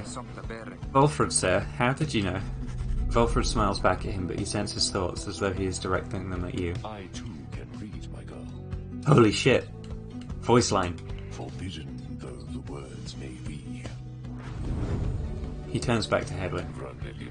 Your reader's skills, while rare, are not unique, but as I said, I'll let her do the job. I see that you have something special going on here which benefits the plan. What plan? I thought this was about our freedom. Oh, fear not, my boy, it is indeed. Plenty of time to tell you all about it on the way. For now, however, you look like you can use some rest, and for that matter, so can I, if you'll excuse me. You sense your companions are exhausted from their recent travels. Given the road ahead, you agree it would be best to take the night to recover as much as possible. We have no more talking to do, we can continue on the journey. At dawn, Volfred is already up. He reveals to you a pathway through the woods into the cold lands to the north, beyond which lies your next destination. Sklorian Shore. You have not yet visited this part of the downside.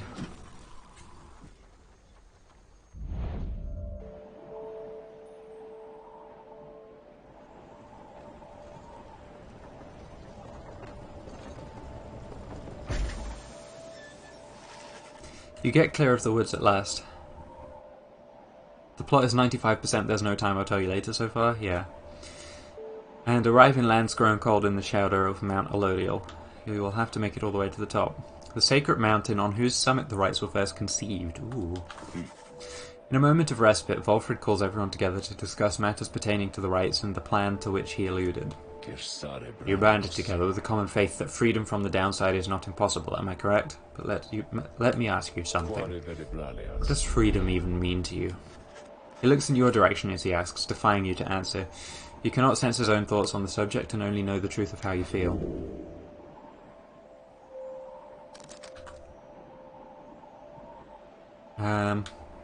Doing what you want. Freedom means being able to make decisions on your own terms. Freedom means having a clear conscience and a carefree heart. Freedom means answering to no one's will other than your own. Freedom means being able to go where your heart yearns without restriction and without fear. Freedom means not having one's strongest feelings and emotions repressed or rebuffed. Freedom means living life without concern for others' judgment or approval. Freedom's just another empty goal to chase, to give one's life a false sense of meaning. Freedom means not being forced into responding to such questions. I'm a dumb bitch, so I'm gonna go for this one. Or like a dumb, hopeless romantic bitch, so... You tell Volfred that freedom is to experience pure, requited love. I wonder if there's an achievement for just never saying anything the entire game. I don't know. A state of deep emotional honesty and fulfillment. If you love someone and they love you back, nothing else matters. He considers your remarks for a short while. Romantic, are we, my girl? An interesting interpretation, and I'll grant you that. One is spurred by love, one tends to feel unbound by other forces typically at play. Nevertheless, the love that you describe does not supplant basic necessities and may be unable to take root in certain circumstances. The love that you describe might well wither on the vine in such a place as this. He then turns his attention to the whole group. Oh yeah, we can't leave her behind, we're such good friends. Blank stare. Now, let me tell you all what freedom means to me. Freedom means to live life without fear, to be able to indulge one's curiosities and passions, at least the ones that cause no harm to others, without the constant threat of judgment and reprisal. Freedom means not being made a criminal for what you know or whom you love or what you choose to think or not think. He looks out toward the distant mountains. Within the next few days, your time in exile could come to an end. You could see the Commonwealth once more, and you would be exalted there, given the highest honour, the opposite of how you got here. But you would not be truly free, I think. At the least you would become complicit to an ancient system that would deign to cast down others such as you. It is a system whose well-intentioned founding principles have long been lost, and the 8 scribes, if they are out there still, have made quite clear that they shall not intervene firsthand. That is where you come in. He turns to you and everyone again, looking at each of you. Long have I wished to gather such a group that together you might see the seeking freedom. Only for yourselves is too modest of a goal. You share a higher calling now. The plan, then, is this. We free each other from the downside through the rites, then we meet up on the other side. We organize. Each new moon at dusk, we join together at the Spiral Sanctum. We need as many of us there as possible. My agents on the other side shall explain the rest. The burned down remains of the old capital of the Commonwealth. You're plotting a revolt. Just so. I'm asking a lot. You do have other options. Deceit, however, is not one of them. The reader and myself, you know by now that we can see through it. But you need not be a part of this, nor is it my interest to coerce you. You may go your own way if you wish, live out your remaining days here like so many others. So if anyone among you prefers that, if you cannot see yourself continuing to strive together in the Commonwealth as you are doing here, then speak now. Volfred pauses for a time, examining each member of the group. No one stares. Very good. Some of you consider yourselves friends, some others not, but all of you are bound together through the rites and are integral to our plan, remember that. You seek true freedom, you'll not find it waiting for you in the Commonwealth, but together you can bring it about, both for yourselves and others, that is my promise. Then he lets out a long breath. That's it. I ask you all to think on this, and let's reconvene along our journey to the summit. Wolf returns towards the mountains, leaving you to consider what he said and plot the wagon's northward path. Speaking as deeply as that for that long... Oh, it's fucking my voice up. Hello. Right. Jesus, I might need to take a shorter stream today, we'll see. This is the only way to reach the base of the mountain. Oh, speaking down here is really difficult. Beyond lies Mount Elodial. I suggest we make camp here at the base of the mountain, for we shall need our spirits and our strength to make the ascent. Discuss the plan. The Beyonder Crystal seeks Tizo. Ooh. Well, let's do this first. What brings you here? What brings you to me this time, my dear reader? Request of her scribe trial. You need not ask me twice. Simply verify which of yours shall be the subject of my scrutiny. Tizo. I ask Sandra to administer one of her special trials of Tizo. I dare think I remember something of the imp. Well, he certainly stood out from all his ilk, although that's really not saying much. Well, let us bring him forth. Hey Rain, I'm really enjoying Pyre, yeah. Tizo soon appears in heed of the summons. He seems to be prepared for whatever lies ahead. Whew. Yeah, Sandalwood's voice takes it out of me a bit.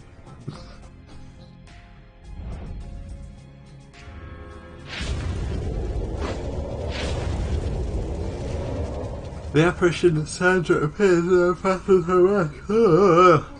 Pretend I said it was on the screen. Listen well, imp, you answered to me here.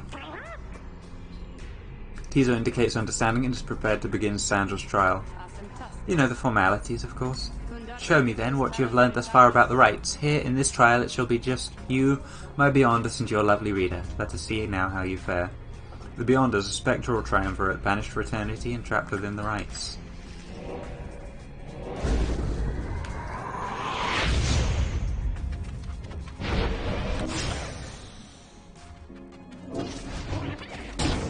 Oh, my aura was fucked. Okay. Banishing is going to be difficult here.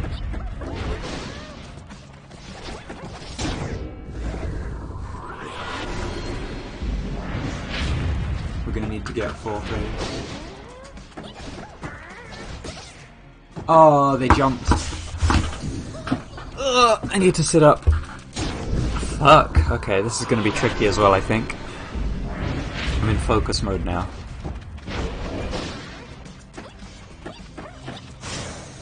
I was flying for that. I can't dash and fly at the same time. They're so fucking fast. Jesus.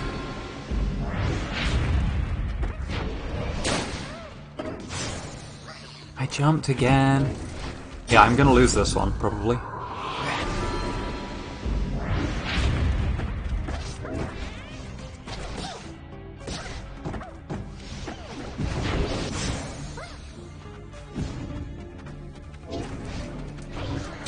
Yeah.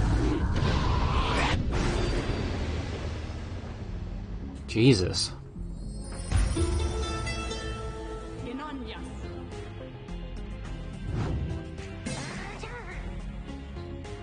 Tizo is frustrated at having failed Sandra's challenge. Come now, imp, this test is not meant to be easy, even for the likes of you. I would tell you not to waste more of my time, but then my time is there for you to waste, so try again now or whenever you so choose. Let us go stronger first.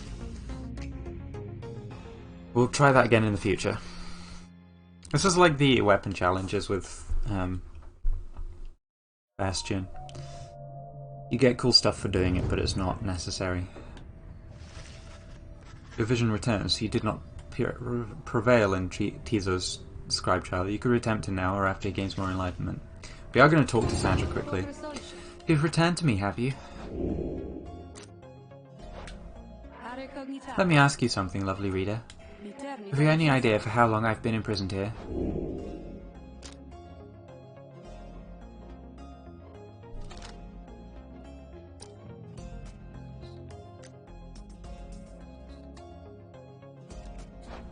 A 1,000 years.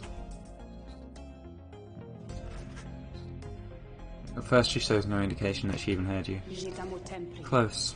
Soon enough I shall be getting there. I've been imprisoned thus for 837 years. according to my count at least. It's possible I've lost track, although given my state I can assure you that I've had ample time to verify my arithmetic. She goes silent for a time. Let me give you some advice. If you decide to kill the Emperor, make sure you achieve what you set out to do. I expected my own death regardless of the outcome of my task. I was not expecting this, certainly not to be telling you about it 837 years later, or however long that it has been. Although, enough of that for now, let's get back to business. Come visit me again sometime.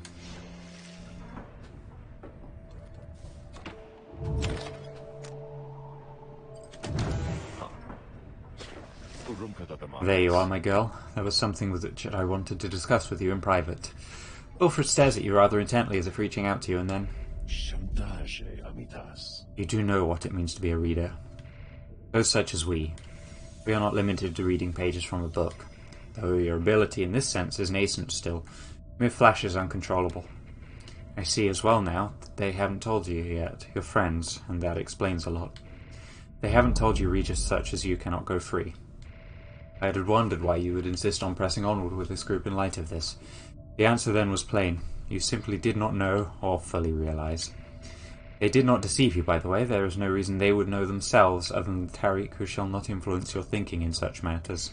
Rather, I had expected when we first met that you already knew the truth of this from having read the passage in the Book of Rites, which states it plain. Only those who shall conduct the rites first-hand shall walk the path towards enlightenment, and become eligible to regain their freedom. Perhaps you have not gotten to that part just yet. Wilfred breaks free from you and looks at you again, then he speaks to you as normal. It is plain that you are not in adequate condition to conduct the rites, and this group values you as reader. I wish only to ensure you understand what you are getting into here. Despite whatever hopes and dreams and promises might have been shared, I do not think the rites can help you to return, if that's what you had in mind. So once again I invite you to depart, and I will see to it that you are compensated. Do not misunderstand. If it is your wish to remain, then you are welcome, but this journey we are on, it has no guarantees. Not for you, nor for any of us. Do you understand?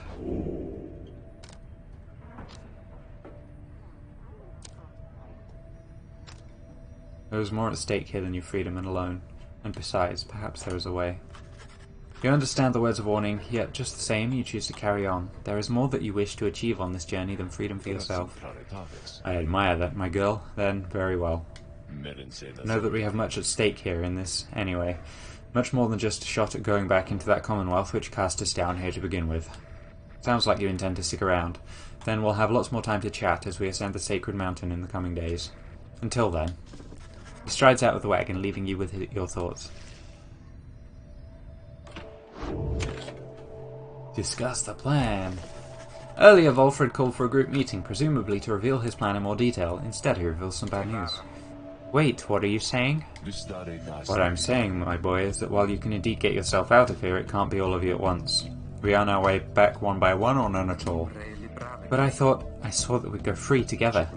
We may go free together yet, but it's going to take time, and this is only the first phase. You, Hedwyn, and the others exchange glances. Let me make this plainer for you still. Here's how the coming days are going to unfold. First, we're going to ascend Mount Elodial, there to the north. You may not think this wagon's fit for it, though rest assured it's made the journey many times. Next, we'll pass through Scribe's Gate. Only the worthy pass through there, as your reader could attest. She did not merely skim that chapter of the book. It is said the scribes themselves keep watch over Scribe's Gate. Afterwards, we'll reach the Fall of Solium, and meet our adversaries in the rites. They are to be the Tempers led by the demon Ignarius. You'll know him when you see him.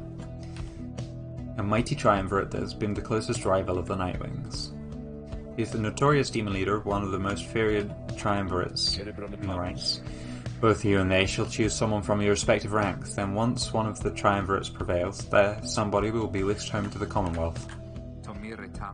Whisked home to the Commonwealth? Precisely. Once returned, our somebody is taken in and clothed and fully pardoned.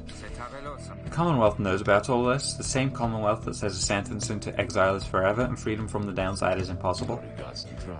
Many of these details the scribes themselves wish to be kept secret. Former exiles and the leaders of the Commonwealth alike have good incentive to protect those secrets all. Well, so then, that's it. We climb the mountain, someone goes back and everyone else stays. For most of those participating in the rites, that's it. Yes, but I like your connotation, and indeed for us that isn't it at all. If one of us returns, it shall just be a step along our path. However, let's let that sit for now. Gather your strength, we'll talk again on our way up. Wilfred leaves the rest of you to consider what he said. You have time now for your vocations.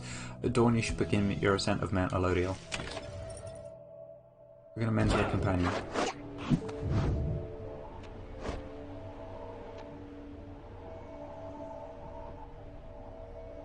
I think mentoring Jodie would get her up a rank. But we're going to go for Tizo, I think? How's Ruki doing? Or is there someone near to the next rank, actually? Yeah, we'll mentor Pamitha. Fine then, let us chat together for a spell. You sit down with Pamitha to go over some of the subtler aspects of the rite, such as the state of banishment and how to return from it. You sense she is beginning to understand. Well, Tamitha, soon I'll be catching up with you at this, whether you like it or not. So we have, while flying, Pamitha moves faster than usual. Pamitha can use her dash ability in rapid succession and for less stamina. After saluting her adversaries, Pamitha instantly switches places with her nearest ally. Permanently gains 8 quickness. Jesus.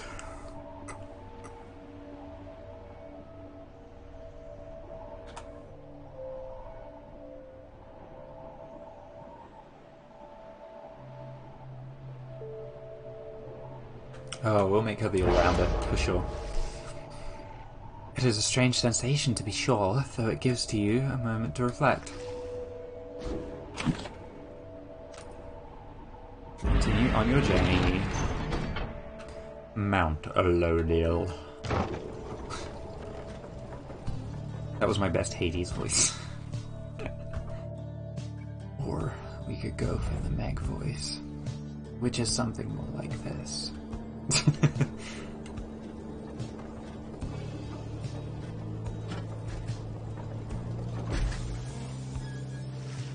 Here before you lies Mount Elodial, stretching far beyond your line of sight. Somewhere upon this mountain lies the only place from which you can escape the downside. Your companions gather round again before Volfred. Can we get rid of him, please? I just don't want to do his voice anymore. Who stands tall as ever? Whether from the cold air or the subject now at hand, you sense a tension in the air. Now then, you all have many questions, no? I've done a lot of talking, so go on, ask away. But there is only silence. One question stands out in your mind, which you refrain from asking. Yet, if only one of you is to go free at first, who shall it be? Go on now, don't be shy. Who first? Questions? Why us? Why you indeed, madam. That I can explain. You've seen the sort you stand against as adversaries in the right. What is it they want, you suppose? They want their freedom back, of course. They'll settle for it on the Commonwealth's own terms. They'll gain their freedom and some cushy new responsibilities. Perhaps then they'll have a hand in sending still more exiles here to join us. Think on it. The Commonwealth rose from the ashes of a fallen empire thanks to the effort of the first exiles who escaped this place via the rites. It is the Commonwealth's first and proudest tradition to honour those ones who live to redeem their transgressions. They have a certain wisdom, do they not? But as for you, I have been looking for a certain set of dispositions for a good length of time. All I needed was for somebody appropriate to show up and to listen. So I planted my little eyes and ears throughout this land, whispering hints of this, absurd as it may sound. Took someone with a certain faith and creativity to go for it. That someone proved to be Hedwin over there. He was tasked with seeking 2 trustworthy allies, an old buried wagon and a reader. He was invited to bring forth others for the rite, all different sorts, gather enough help, and he and his friends could be freed. Long story, but you know much of the rest. So then, why you? Because I have reason to believe you're not the sort to play right back into the Commonwealth's old hand. The rites, as you have seen, are quite exclusive. You're imposters in this little party. You could be the ones to break it up. Now then, more questions. Your head is beginning to spin. You can excuse yourself or keep listening.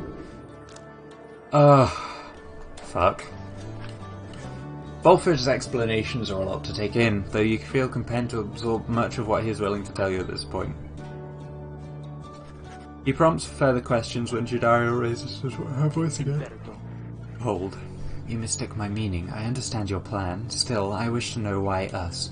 Why are we, among all others, chosen for this liberation rite? Ah, I see. Well, but that is simple, really, madam. You are chosen, you are qualified, I should say, because the expression goes, "'Tis what the scribes ordain," though in this case the expression is quite literally true. When the Eight created the rites, each one of them anointed certain other exiles to participate on their behalf, exiles who showed some promise of redemption. The triumvirates they formed have stood the test of time, replenishing the numbers of their individuals moved on or passed on. You've met them as they are today. The accusers, the withdrawn, and so on. The 8 scribes also formed a special group against which all the others would be judged. That group they call the Nightwings. You bear their books, wear their masks and raiments, you need but show up to the rites, you see. The others erstwhile jockey for a position, for a chance to take you on.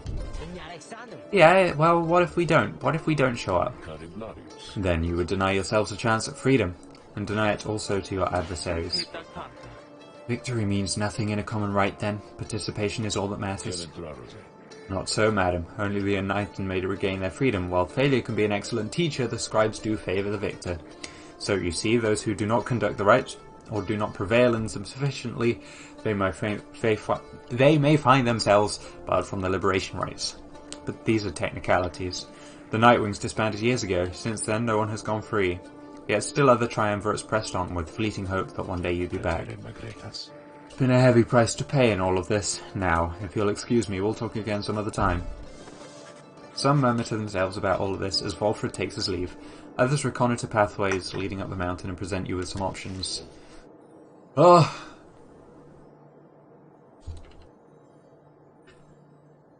Narration is frickin' wild. We've got Emperor's Fall. Pamitha expects some long-lost valuables to be stashed here. Emperor's Ascent. Faye believes the 8 scribes will bless whoever go through here. Let's go for the Emperor's Ascent. Faye's voice is a lot easier to do than Volfred's. The sublime beauty of Mount Elodial, along with the thin air high above the sea, has been enough to silence even the most talkative of your companions. However, Faye has been positively bursting with excitement. Isn't it wonderful? I think it really is, don't you? Tizo seems not to share Faye's enthusiasm. He does not like the cold. You've been here before, Tizo, isn't that so? Why would you ever leave? I wouldn't leave. I'd stay. I think I'd stay. Unless maybe I got too cold or hungry. Wait. Is that... Something about her changes then. Wait, look, but Tizo, don't you see? Look, don't you see them there? Tizo seems to be exclaiming something in utter disbelief. You yourself see nothing, but Faye rises almost off her feet as the imp looks on astonished. Was that the scribes? It was. I know it was. They said something to me. They spoke to me. They told us we are welcome. That we're welcome here. Faye runs off to spread the word among all your companions. Strangely enough, her enthusiasm is infectious, and in spite of everything, your spirits rise. Do hope for the next rite. Hell yeah. Temple systems. Sir Gilman wishes to look upon the sacred waters here, or the Temple High Road. Hedwyn expressed a passing whim to see the view from here.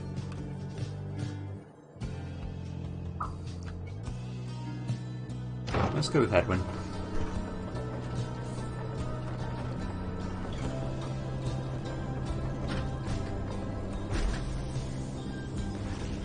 You and Hedwyn walk in silence for some time as he conducts a customary survey of the area. Well, my friend, no sign of howlers, as Jody would say, no sign of anything at all. You sense something's troubling him. Oh, that, it's just... I've been living lots of thoughts to everything that Volfred's told us. In another couple of days, one of us may be gone all of a sudden. Or, I don't mean to put it that way. One of us could go free. We earn our way back one by one, as he said. I want you to know something. The others and I, we talked it over, and... when the time comes, we want you to decide. Decide who gets to go, if anyone. This might all be part of Volfred's plan, but we got here thanks to you, and even though I'm worrying right now about us splitting up, I guess if Volfred has his way, all of us will meet up on the other side. And won't that be a day? Worst case, we keep failing in the rites and we'd be stuck down here together, just like this. The two of you walk on in silence for a time. When at last you return to the wagon, Hedwyn turns to you again. Thank you for the company. I think I'm better now. Edwin feels more prepared for the next rite. Oh hell yeah, he got a bit of enlightenment.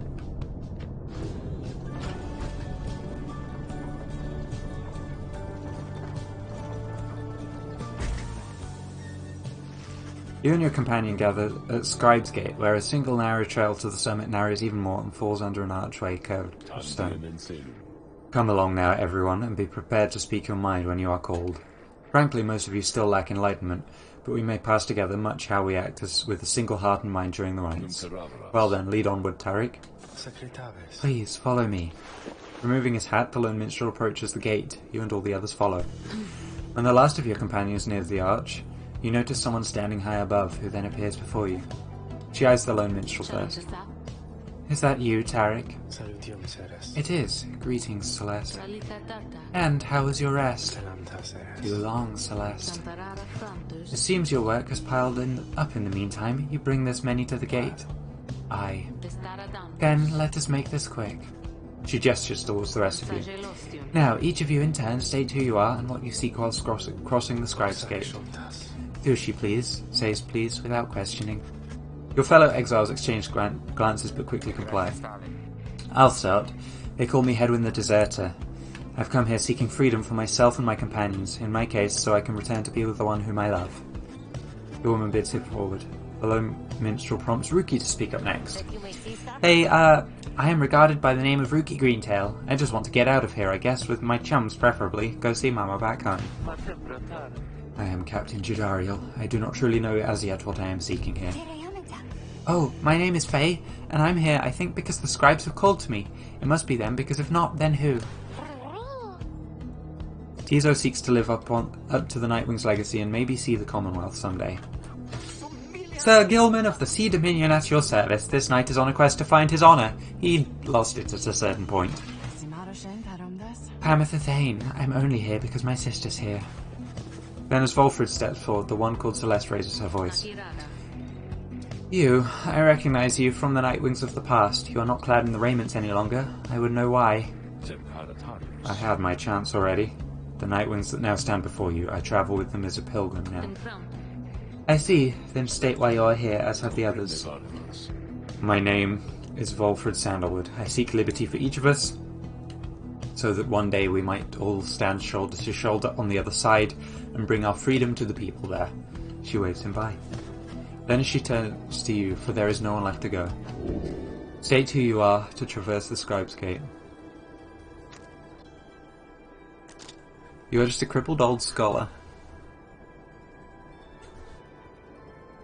When they learned you knew the old ways, they came for you and you could not run far. Your youth is gone, but your thirst for knowledge earned you a trip to the downside nonetheless. Years of strife between the Commonwealth and the Highwind remnants afflicted you since birth. Try as you might, you cannot make out the details of what life was like in the Commonwealth.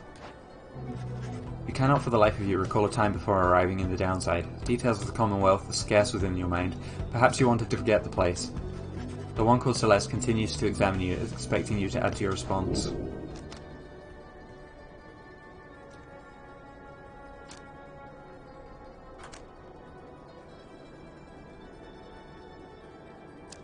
I want revenge, I think.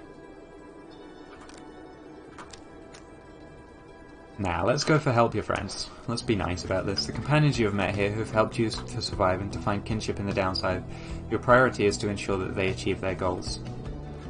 That is all you wish for now. Ulm regards you for a time, then nods once and waves all of you by. The 8 scribes bid the Nightwings welcome here. Go forth with glory. And Tariq, aye, Celeste, be on your way as well. The lone minstrel bows his head and puts his hat back. He does not look back at her.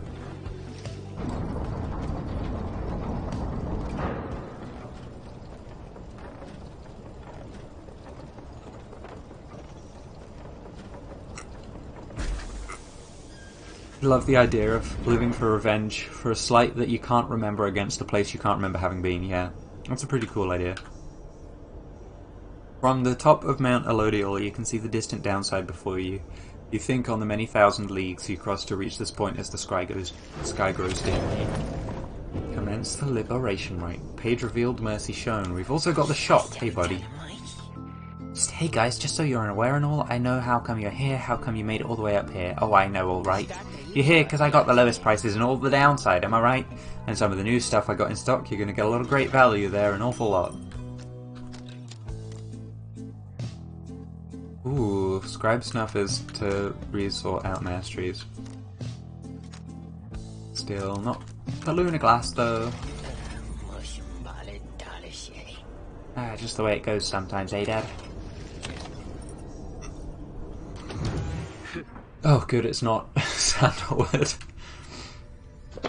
let's read the Book of Rites quickly, and then speak to Jody. The imp Haub and I, we helped save my emperor, and when the danger did subside, my emperor Solian Mur, he said something to me which shook me to the essence of my being. He said, "You gave your freedom, Master Golothanian, so that I may have mine. You too now are an exile of the downside. In all the days which I have left, I could never repay the mercy you have shown me, so if I cannot do so in this life, then I shall do it in the next." We crossed the land together, and together with the imp, we gained the company of those who saw in him what I did. Jodariel appears to be prepared for whatever is to come this night. Though it is not yet dark, she is already in her raiments. Hedwyn soon joins her, also looking ready. Any sign of Ruki? None as yet. Complained about a chafing at the collar of his mask. Our freedom might be hinging on that collar then. I am certain that it is. They share a laugh together. The three of you exchange glances, but nothing is said or needs to be said. Soon, if Fulfred is to be believed, one of your companions may regain his or her freedom. Hey, what a miss! Am I late? Is it starting? Is it starting yet? Easy, Ruki. We got a little time. It isn't starting yet. How fare your struggles with the mask, Greentail? Feeling a lot better, thanks. Just had to smash it repeatedly against a wall for a little bit. Put some of the old nerves to bed there for good measure. Though this is really happening, huh? One of us might be getting out of here, like, soon. By dawn, in fact, if all goes well. If all goes well? That's one way to look at it, I guess. What are you getting at, Greentail? Well, it's just, we might be breaking up the band here, people. If one of us gets out, that's been bugging me for a while now. I thought we were all getting out of here at once. He shoots a look at you. Some of us, we might not be getting out of here at all. Edwin slams his fist against the wall. No, not if I can help it. We made a promise to each other, each of us, the four of us. We're all getting out of here. I care about the others too, I do. But we've been here from the start. I want you to know my promise is to you, and I believe you'll do the same for me. So it's like this. If any one of us gets out, great, but it's just a start. We're going to do whatever it takes there, on the other side, to make it so the rest of us can get back too. What, you think they're going to build a bridge down here if we ask nice or something? I don't know what it's going to take, I just know that we have to try. Jodariel turns to you. Rita, we shall find a way. She nods to reassure you and to reassure herself. Ruki nods his head in turn, and Hedwyn's gaze never once falters. Well, my friends, I think it's just about time. Let's go. One by one they turn towards the door. The fall of Solium awaits, a vital step in your quest for freedom, yet you feel in your heart that it shall only be the first. Your three companions each gained +1 hope for the liberation race. Steel yourself in turn. Okay, we're gonna do this right. We're gonna go with whatever happens afterwards, and then we're gonna finish for today because my voice is starting to struggle. Is everyone prepared, Hedwyn? Yes, though several of us have another question that's been troubling us. So these three, Hedwyn, Jodariel, and Ruki, all know that the reader isn't getting out. You need but ask. You said that one of us is going to return to the Commonwealth if we defeat the Tempers in the rites this night. What happens if we fail? Edwin, my boy, don't you see? The path to freedom and the path to enlightenment are one and the same. Do you intend to stray from the path? No. Then you have nothing to fear. But let me be much more upfront with you. Should you be defeated by the Tempers this night, then one of them shall end up going free instead of one of you. It's as simple as that. What then is to be done? The very same as if we achieve victory, we await our next such opportunity and make the most of it. Tonight our plan is set in motion. We are united in our cause. We shall look as ever toward the stars for guidance and seize upon our future chances just as they arise. So look up, my boy, and set aside your doubts. It is time to take great strides along the path. Sandalwood needs to stop talking, because it fucks my voice up. Sometimes. Your story shall continue regardless of the outcome of this or any rite. You need but see it through. Many years have passed since last the Nightwings gained the summit of the sacred mountain and stood upon the fall of Solium. You are to be commended for your guidance, reader, but only if you can prevail in this liberation rite. Here you stand to gain much more than some enlightenment. I already know what the guy looks like who I'm going to have to do a voice for as well, so I'm just...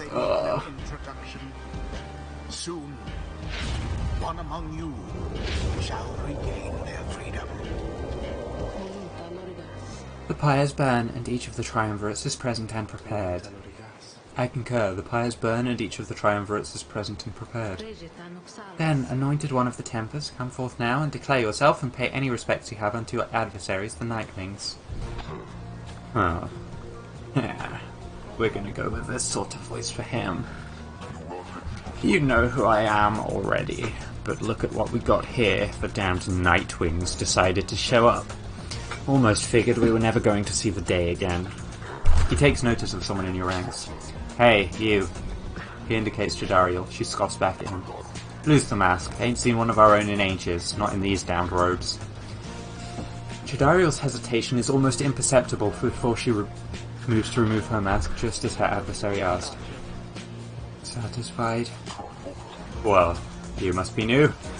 Jadariel soon puts her mask back on. Enough talk.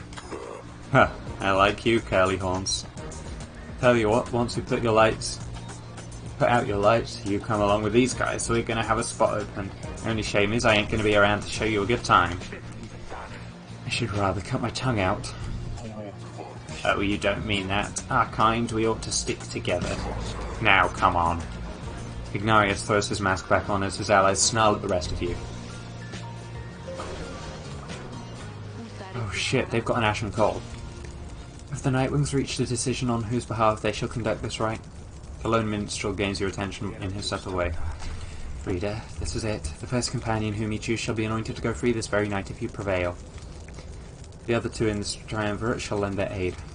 As you may know, only the most enlightened in the rites are eligible to go free. Not all among you may be ready yet. Now, Nightwings, I would have your decision. Here are options. Who most deserves their freedom? Hedwyn, Jadariel, or Tizo. So, part of me wants to send Hedwyn, because he's got someone he loves up there. But part of me wants to be really selfish and keep Hedwyn here because his voice is the easiest to do. Tizo been down here the longest. Yeah, that's true. I like Jadariel too much to send her as well. Mind you, Tizo's voice is kind of just my voice as well because it's narration. Let's send Hedwyn. Hedwyn! If you insist. Then the Gate Guardian looks upon you and your adversaries. Very well then, under the watch of the 8 scribes, here are the stakes of this eve's liberation rites. Should the Nightwings prevail, the one called Hedwyn the Deserter shall be liberated. Should the Tempest prevail, the exile Ignarius shall go free instead. She turns to you. Now, who among the Nightwings shall complete your triumvirate to strive alongside Hedwyn the Deserter and see him in his glory? Who shall stand with him? Jodariel. Very well, let us prevail here and see this through.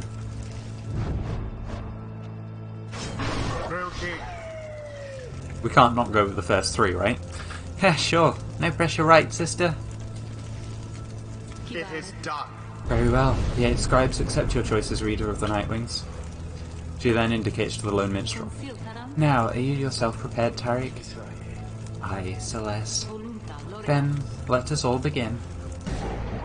Nightwings, been waiting an awful long time to get out of this hole. Try and stop me.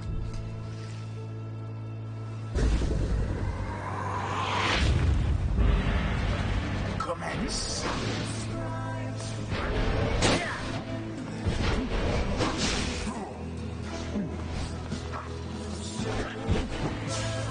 Oh, we got fucked.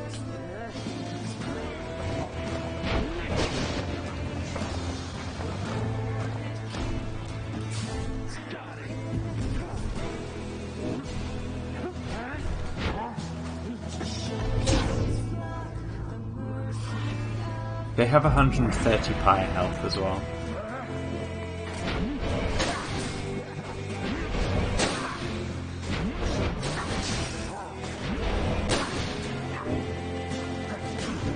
Oh, we dropped it.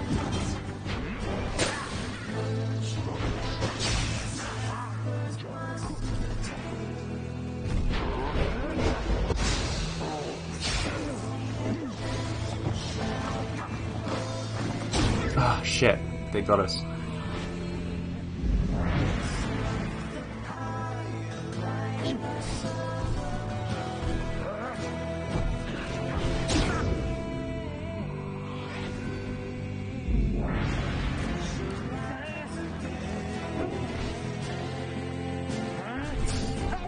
Oh, we didn't jump.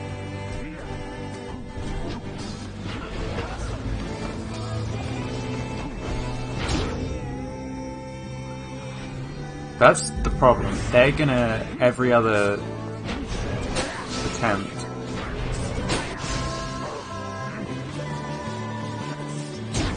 they're going to have their little wormy dude back.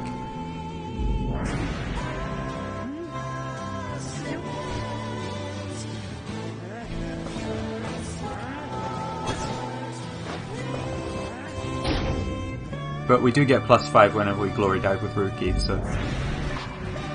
You good-for-nothing Nightwings. Skip out on us for years and years, then show up all of a sudden like you're gonna let somebody out for once. But now we gotta work for it, I guess. Damn it, I used to be the best at this at least. But now, the pressure's getting to me. Can't believe it's getting to me. Ah, Moira, I doubt you'd even recognize me anyway. Come on, Nightwings, let's see you keep this up.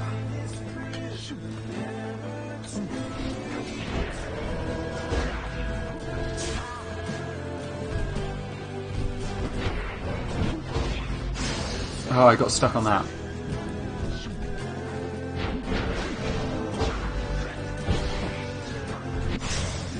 Oh, I thought I could dash in.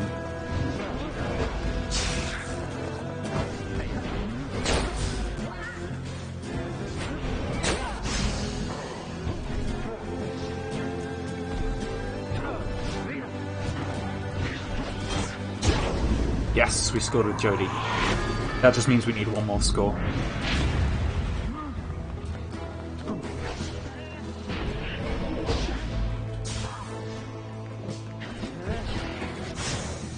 Oh, I ran the wrong way.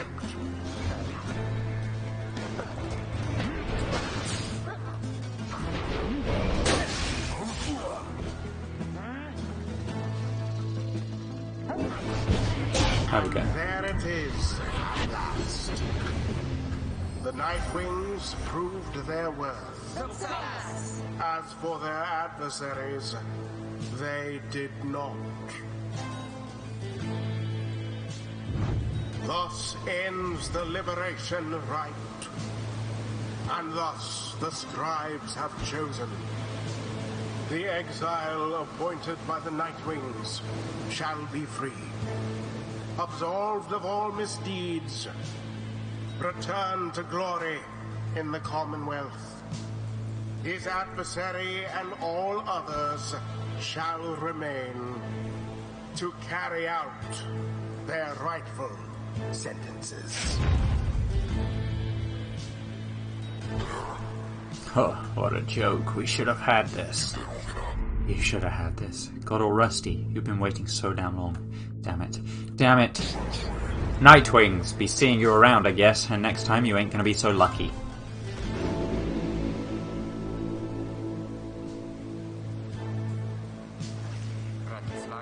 We did it. Then, I guess that means I have to go. I broke my vow to her, that we would all go free together. Rita, my friend, why would you do this?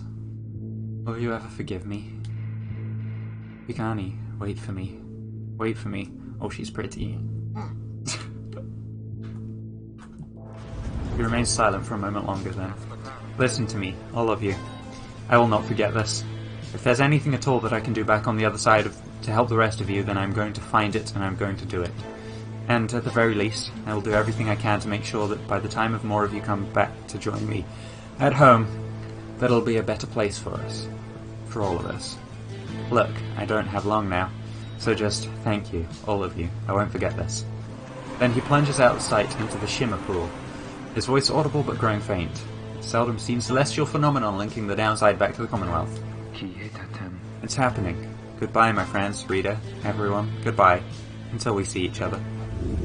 Hedwyn earned back his freedom. May he return in glory. Godspeed, Hedwyn.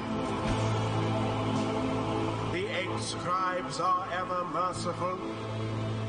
By their grace, the cycle of the rites may soon commence again.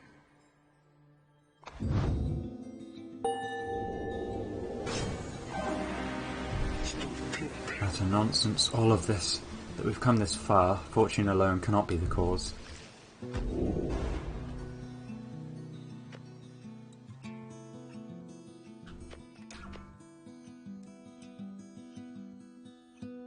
I mean, we might as well go Enduring Flame. We'll go for these two.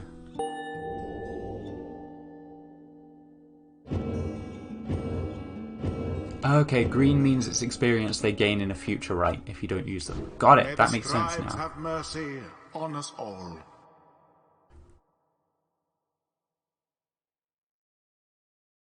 Liberation rights let your exiles or your adversaries return to freedom. Look to the stars for the next such opportunity. After your victory over the Tempers and the Liberation Rite, you return to your wagon to decide how to proceed from here. I'm going to miss that guy. It's quieter now, but hi. We'll see Hedwyn again if we persevere. Our journey's now begun in earnest. We'll just need to make a few last preparations while we're here. Wait, what about the stars? They don't seem to wait around for us. About that. Reader, go see for yourself. The night sky over Mount Elodiel is much darker than you would have expected. Your thoughts are with Hedwyn as you look towards the heavens. You gaze into the darkness of night.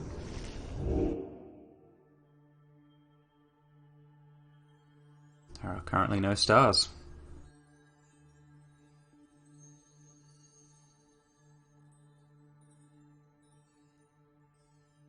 At least none that are shining. You searched and searched the sky, but in vain. No stars are shining now. The stars revealed nothing, did they not? You confirm his suspicions. It's as the book foretells. This is the chance we need to make ready for what lies ahead. There's a haven south of here we'll travel to at dawn, and when the stars decide to shine for us again, we'll be ready. Mark my words.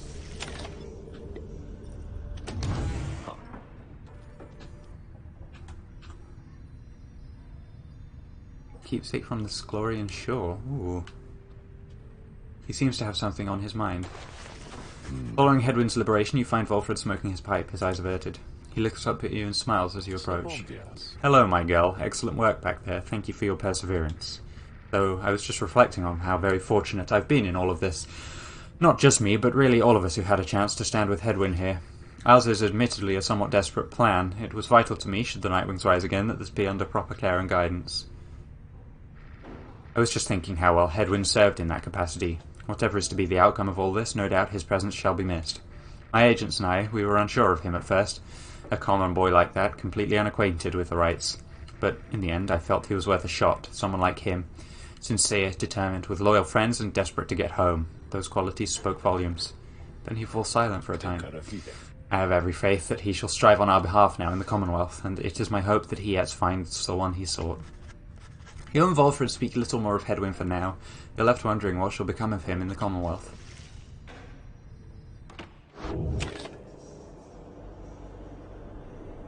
That's where we're going to leave it today.